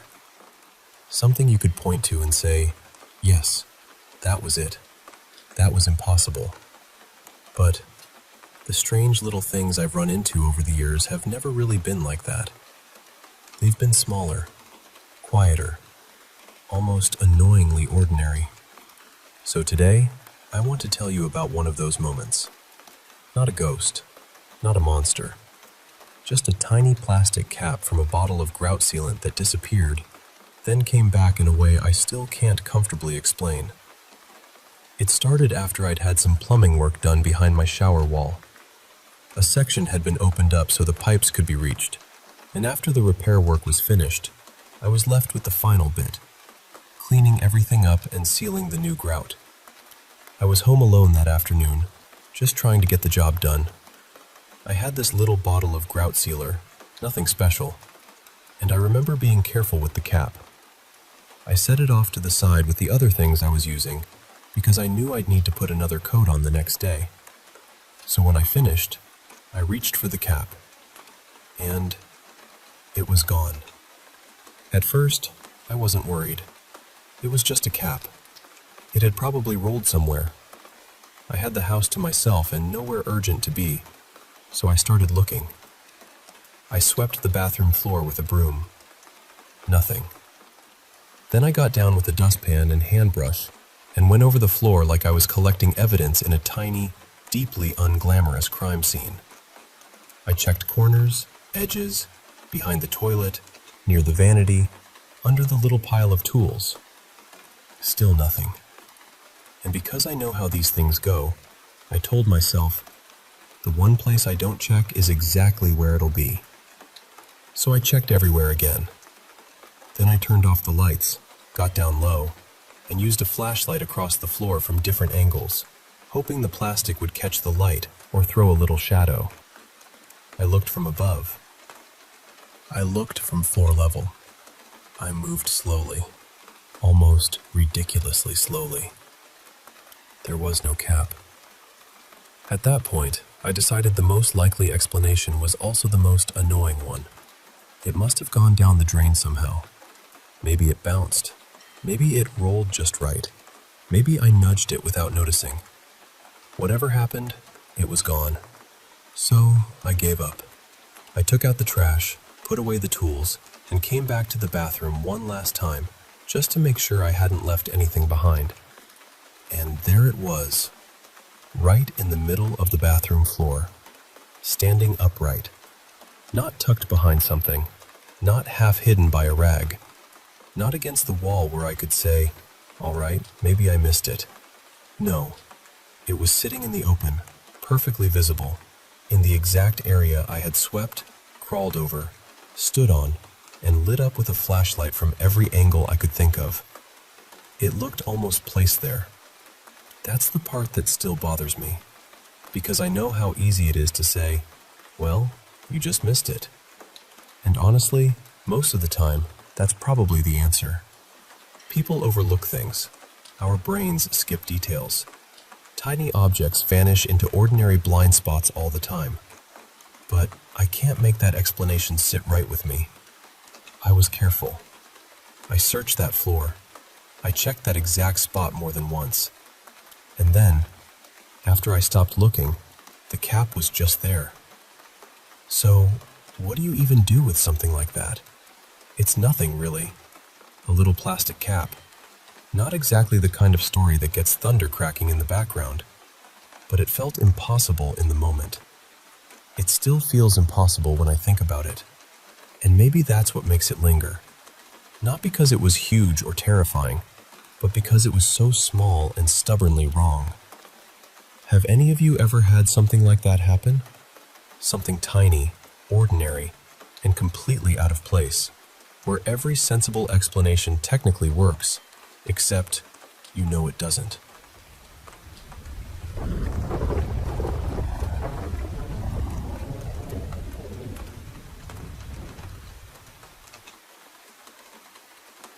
This happened quite a long time ago now. I'd say it was probably around 2015, maybe 2016. It's been over 10 years, so some of the edges of the memory have softened a bit, but the core of it has never really left me. That night, I had gone to bed like any other night. I was lying on my side in my bedroom, facing the wall where the window was, with my back turned toward the door. The lights were off, and the room was almost completely dark. I remember feeling calm, just drifting into that quiet space right before sleep, when your thoughts start to loosen and everything feels far away. Then, out of nowhere, I got this strong feeling that I was not alone. It was not just a thought. It felt physical. My whole body reacted before I could explain anything to myself. It was that deep, uncomfortable sensation you get when you somehow know someone is looking at you from behind. I could feel it in my skin, in my chest, in the sudden alertness that came over me. So I turned around toward my bedroom door. The door was closed, but near the upper part of it, just hanging there in the air, was this glowing sphere. It was about the size of a basketball, maybe a little smaller. The strange thing was the light. It was bright, but not in the way a lamp or flashlight is bright. It did not spill across the room. It stayed inside the sphere, almost contained, like the light belonged only to itself. And I could look right at it without squinting. It did not hurt my eyes at all. At first, I was still lying there in bed, just staring at it. I did not feel fear exactly. I did not sense anger from it, or anything threatening in a normal way. It was simply there, silent, watching maybe, existing. Because I did not feel immediately afraid, I started to think about getting closer. I wanted to stand up, walk over to it, really see what it was. Part of me even wanted to touch it, just to know whether it was solid or warm or anything I could understand. I managed to sit up in bed, but the very moment I thought about standing, something changed. The sphere entered my mind. That is the only way I can describe it. I know it sounds strange, but that is honestly what it felt like. It was not speaking to me, and I did not see any beam of light or signal coming from it. There was nothing visible happening between us. But suddenly, my mind was no longer fully my own. It felt like being hacked from the inside. My thoughts became scrambled. I could not organize them. I could not hold on to one idea long enough to make sense of it. There was this intense pressure, almost electrical, moving through my head. When I was younger, I had an accident where I was shocked by electricity, and the sensation reminded me very strongly of that. Not in my whole body this time, but in my brain. It felt like a current passing through my thoughts. I could barely even open my eyes. Instinctively, I tried to fight it. I remember trying to push back mentally, trying to create some kind of resistance with my own thoughts, as if I could block it out by forcing my mind to stay awake and stay mine. It felt like trying to brace a door that was already being pushed open from the other side. but I could not stop it. I had no chance, really. Within seconds, I was overwhelmed. It was as though my mind simply gave out. I was put to sleep, or switched off, or whatever words come closest to it. One moment I was trying to resist, and the next thing I knew, it was morning. I woke up lying in my bed like nothing had happened. My body was in a normal sleeping position, so normal that it almost disturbed me more. It felt as though I had been placed back there neatly, with no sign that anything unusual had taken place. Afterward, I did not feel sick. I did not have pain, burns, headaches, or any lasting psychological effect that I could notice. The whole thing, from the moment it entered my mind to the moment I lost consciousness, could not have lasted more than 5 or 10 seconds. But those few seconds were enough. I have never forgotten the feeling of that light near the door, or the way it reached into me without making a sound.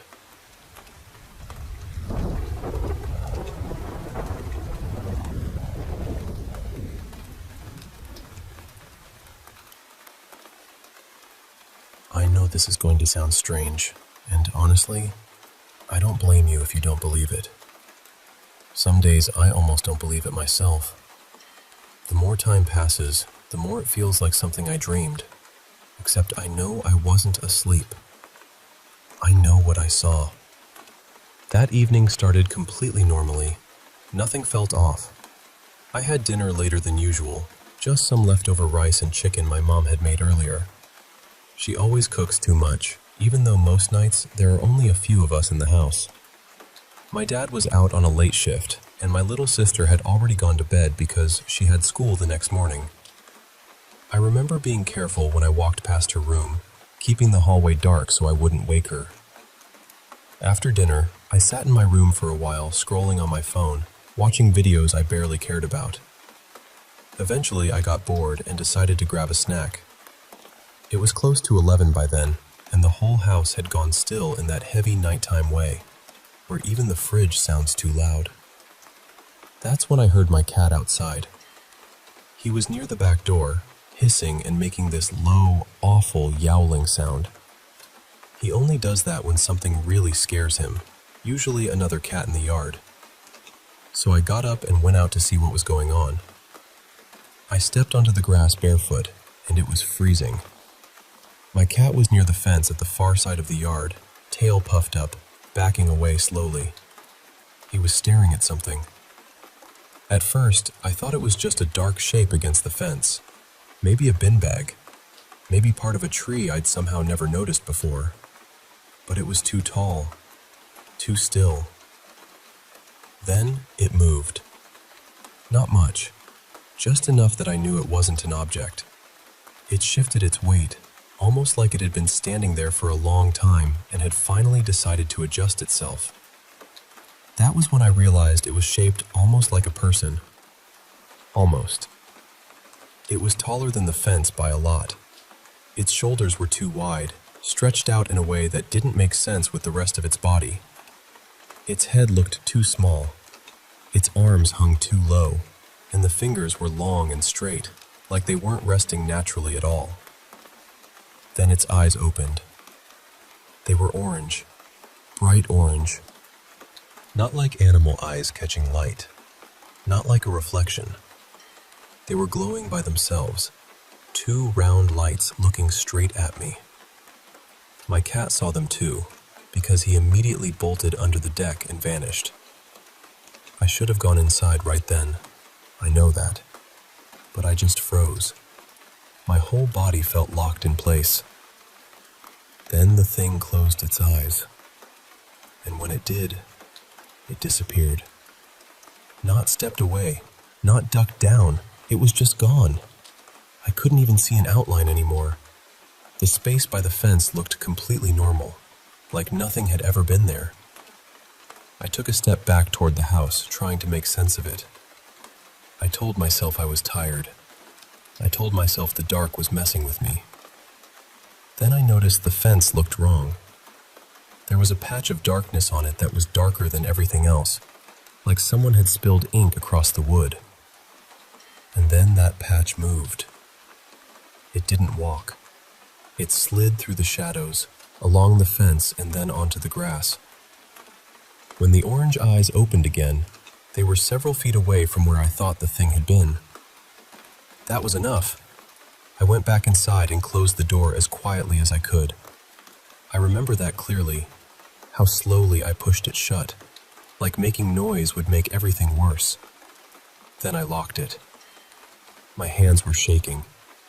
I stood in the kitchen for a while, just staring at ordinary things. The pot from dinner was still on the stove. There were dishes in the sink. Everything looked normal, and that made it worse somehow. I didn't want to look out the window. I wanted to pretend nothing had happened, because I knew if I looked and saw it there, then I couldn't pretend anymore. But eventually I looked. It was still outside. It kept doing that thing, appearing and disappearing. I would catch the orange eyes for a second, and the moment I tried to look directly at them, they would vanish. Then they'd come back somewhere else. After a while, it moved closer to the house. First, I saw it at the kitchen window, just the eyes, hovering there outside. When I turned my head properly, they shut and disappeared.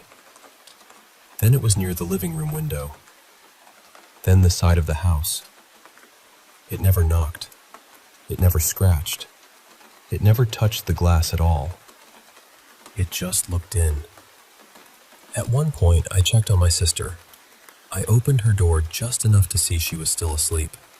I didn't wake her. I kept thinking she was safe as long as it stayed outside. I tried calling my dad, but he didn't answer.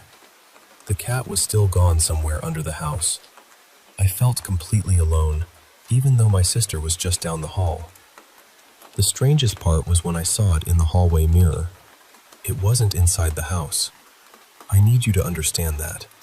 It wasn't standing there, but in the reflection, I saw those orange eyes, like they were right in front of the mirror. I blinked, and they were gone. Eventually, it stopped coming to the windows as much. I could see the darker patch moving near the edge of the yard again, close to the fence, like it was waiting for me to come back outside. The last time I saw it clearly, it was near the end of the driveway. The eyes opened for just a second. Then they shut. After that, I couldn't see it anywhere. I stayed awake for hours, checking the windows, listening to every tiny sound. I couldn't accept that something like that would simply leave. I kept thinking it had made itself invisible again and was waiting for me to open the door. When my dad finally came home, everything felt normal again, and that was almost worse. The house was quiet. The yard was empty. The cat came back later like nothing had happened. Nobody believed me when I told them. I was angry at myself for not taking a picture, but honestly, in the moment, that thought never even entered my head. I wasn't thinking about proof. I was thinking about staying inside. So that's what happened. Believe it or don't, I can't make anyone understand it.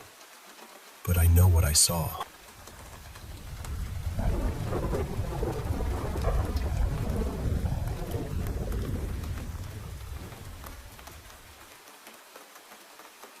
I've lived in this house in the north of England for most of my life. I'm 24 now, and we've been here around 20 years.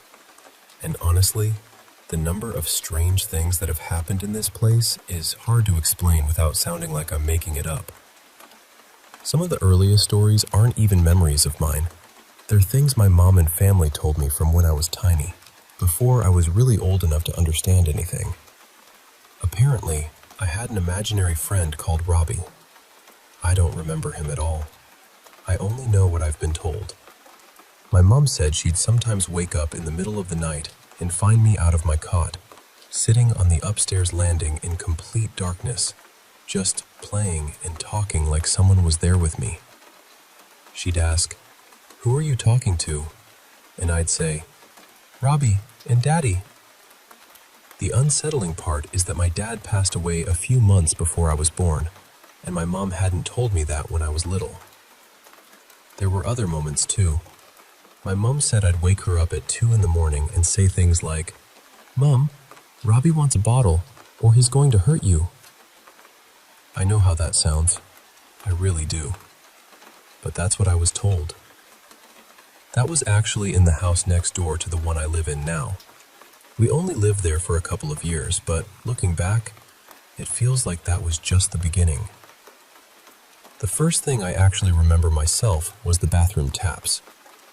I was a nervous kid, so I used to sleep in my mom's bed a lot. Probably for longer than I should have, but I was scared of being alone at night.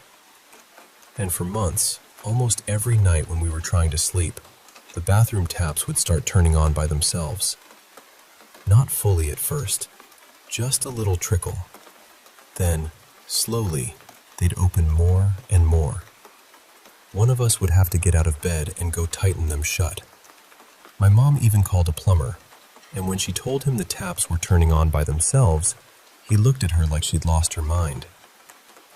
Eventually, that stopped, and for a while, I sort of pushed it out of my head.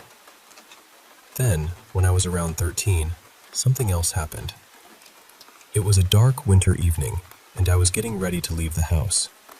I was the only one home. Just as I was about to go out, I heard my TV switch on upstairs in my bedroom. I don't know where the courage came from, but I ran up to check. The TV was on full volume, blasting some random channel. The weird thing was, I didn't even use that TV for channels. I used it with a DVD player, and whenever it turned on normally, it was always set to volume 20 and showed a blank screen. This time, it was at 100. The attic was another place I hated. It had been converted into a spare bedroom, and my former stepsister used to sleep up there. Sometimes I'd stay up there with her when I was younger. I remember one day a book just fell off a shelf for no reason. After she moved out, I'd still hear footsteps above me at night. Sometimes I'd hear what sounded like plug sockets being switched on and off up there. And then there were the dreams. I used to have ghost dreams constantly. I kept a dream journal on my phone for a while, and I swear most of the entries were about being chased, fighting spirits, or seeing figures in the house. One dream that stuck with me was about sleeping outside in the garden because there was a ghost watching me from the window. For a while, I also started waking up at 3 in the morning almost every night. Not exactly 3 every single time, but close enough. 3:07, 2:58, 3:12. It happened so often that I'd wake up with this awful feeling in my stomach and already know what time it was before I checked. But the worst experiences started when my mom moved in with her boyfriend, and I decided, being a teenager, that living in the house alone would be brilliant. And at first, it was. Until one night, I was lying in bed around 11, just about to fall asleep, and my bedroom door swung open. Not a little, it opened all the way and stopped at a perfect right angle. The door had been clicked shut. There weren't any windows open, and even if there had been, the carpet dragged under the door, so it took real pressure to open it. At first, I didn't even feel scared. I was just confused. I sat there staring at it, trying to make sense of what I'd just seen. Then the fear hit me. I got up and went straight to my Nana's house. 2 weeks later, almost the exact same setup. I was in bed, about to fall asleep, and my TV remote suddenly flew off the bedside table and landed across the room. Again, I left and stayed at my Nana's. My stepdad used to get annoyed with me for being scared of my room. He thought I was being dramatic. But one night, after an argument with my mom, he decided to sleep in there himself. Later, he told my mom he was sorry for how he treated me about that room. He said he'd been scared too, and he ended up sleeping downstairs. This was not an easily frightened man either. The last major thing that happened in that bedroom was one night when I woke up around 3 in the morning. For some reason, I had this urge to look toward the bottom of the room, and I saw the outline of a woman. I could make out long hair and the shape of a person standing there. I put my head back down, and then it hit me what I'd just seen. So I lifted my head again. She was still there. Something in me snapped into fight mode. I jumped out of bed and swung at whatever was standing there. There was nothing there. I'd punched empty air. Strangely enough, after that, I got back into bed and went to sleep. By then, I'd started calling whatever it was Robbie. I'd kind of accepted, in a strange way, that I had this ghost attached to the house. Maybe the same one I'd apparently known as a child. When I was about 20, I went through a phase where, if I came home drunk, I'd start taunting him. I'd ask him to move things. Then, when nothing happened, I'd call him weak or say he couldn't do anything. Not my smartest habit. One night, I asked him to move a cigarette on the table, and I swear it started rolling back and forth right in front of me. Nobody believed me. Another night, things got much worse. I'd come home from the pub and started provoking him again. There was a houseplant in the front room, and suddenly the leaves started swaying. Not like a breeze had hit them, more like something was gently brushing its hand through them. My stomach dropped. I stood up and moved closer, half terrified and half curious. Then a moth flew in through the open hallway door and landed near the ceiling light. Right after that, every light in the house started going strange. They dimmed down, then brightened again, almost pulsing.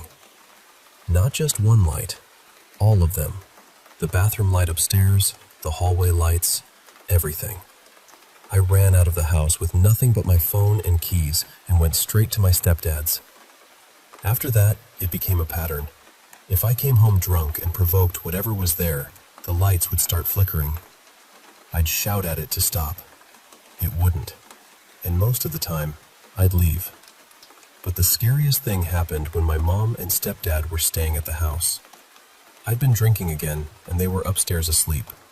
I was downstairs listening to music on the TV, and I decided to test Robbie properly. I made a rough Ouija board out of paper and started asking questions. Nothing happened. Not at first. About an hour later, I got up to use the bathroom. I was halfway up the stairs when I heard this enormous crash from downstairs. It sounded like someone had thrown the heavy glass table across the room. I froze. I didn't want to go down there, so I opened my mom's bedroom door to see if they'd heard it. They were both fast asleep. Eventually, I forced myself to go back downstairs. Nothing was out of place. Not one thing. And that's probably the hardest part to explain. The fear was real. The sound was real. But there was nothing there to prove it. I've been scared in this house more times than I can count. And even now, after all these years, I still don't really know what to call it. I just know it never felt like we were completely alone.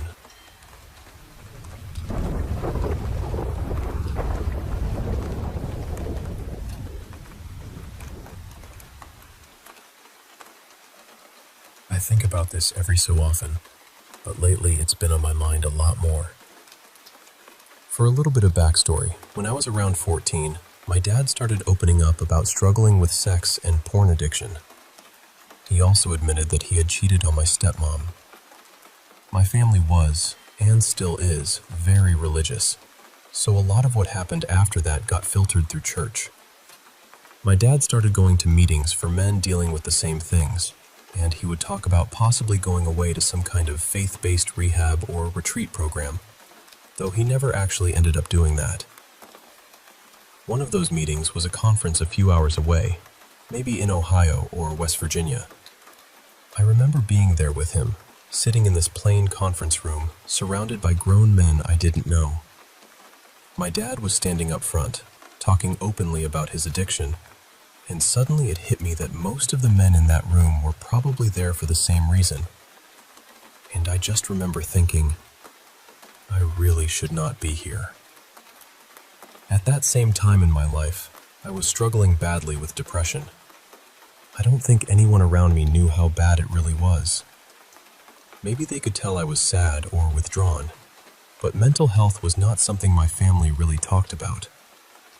Home didn't feel like a place where I could safely say, I need help.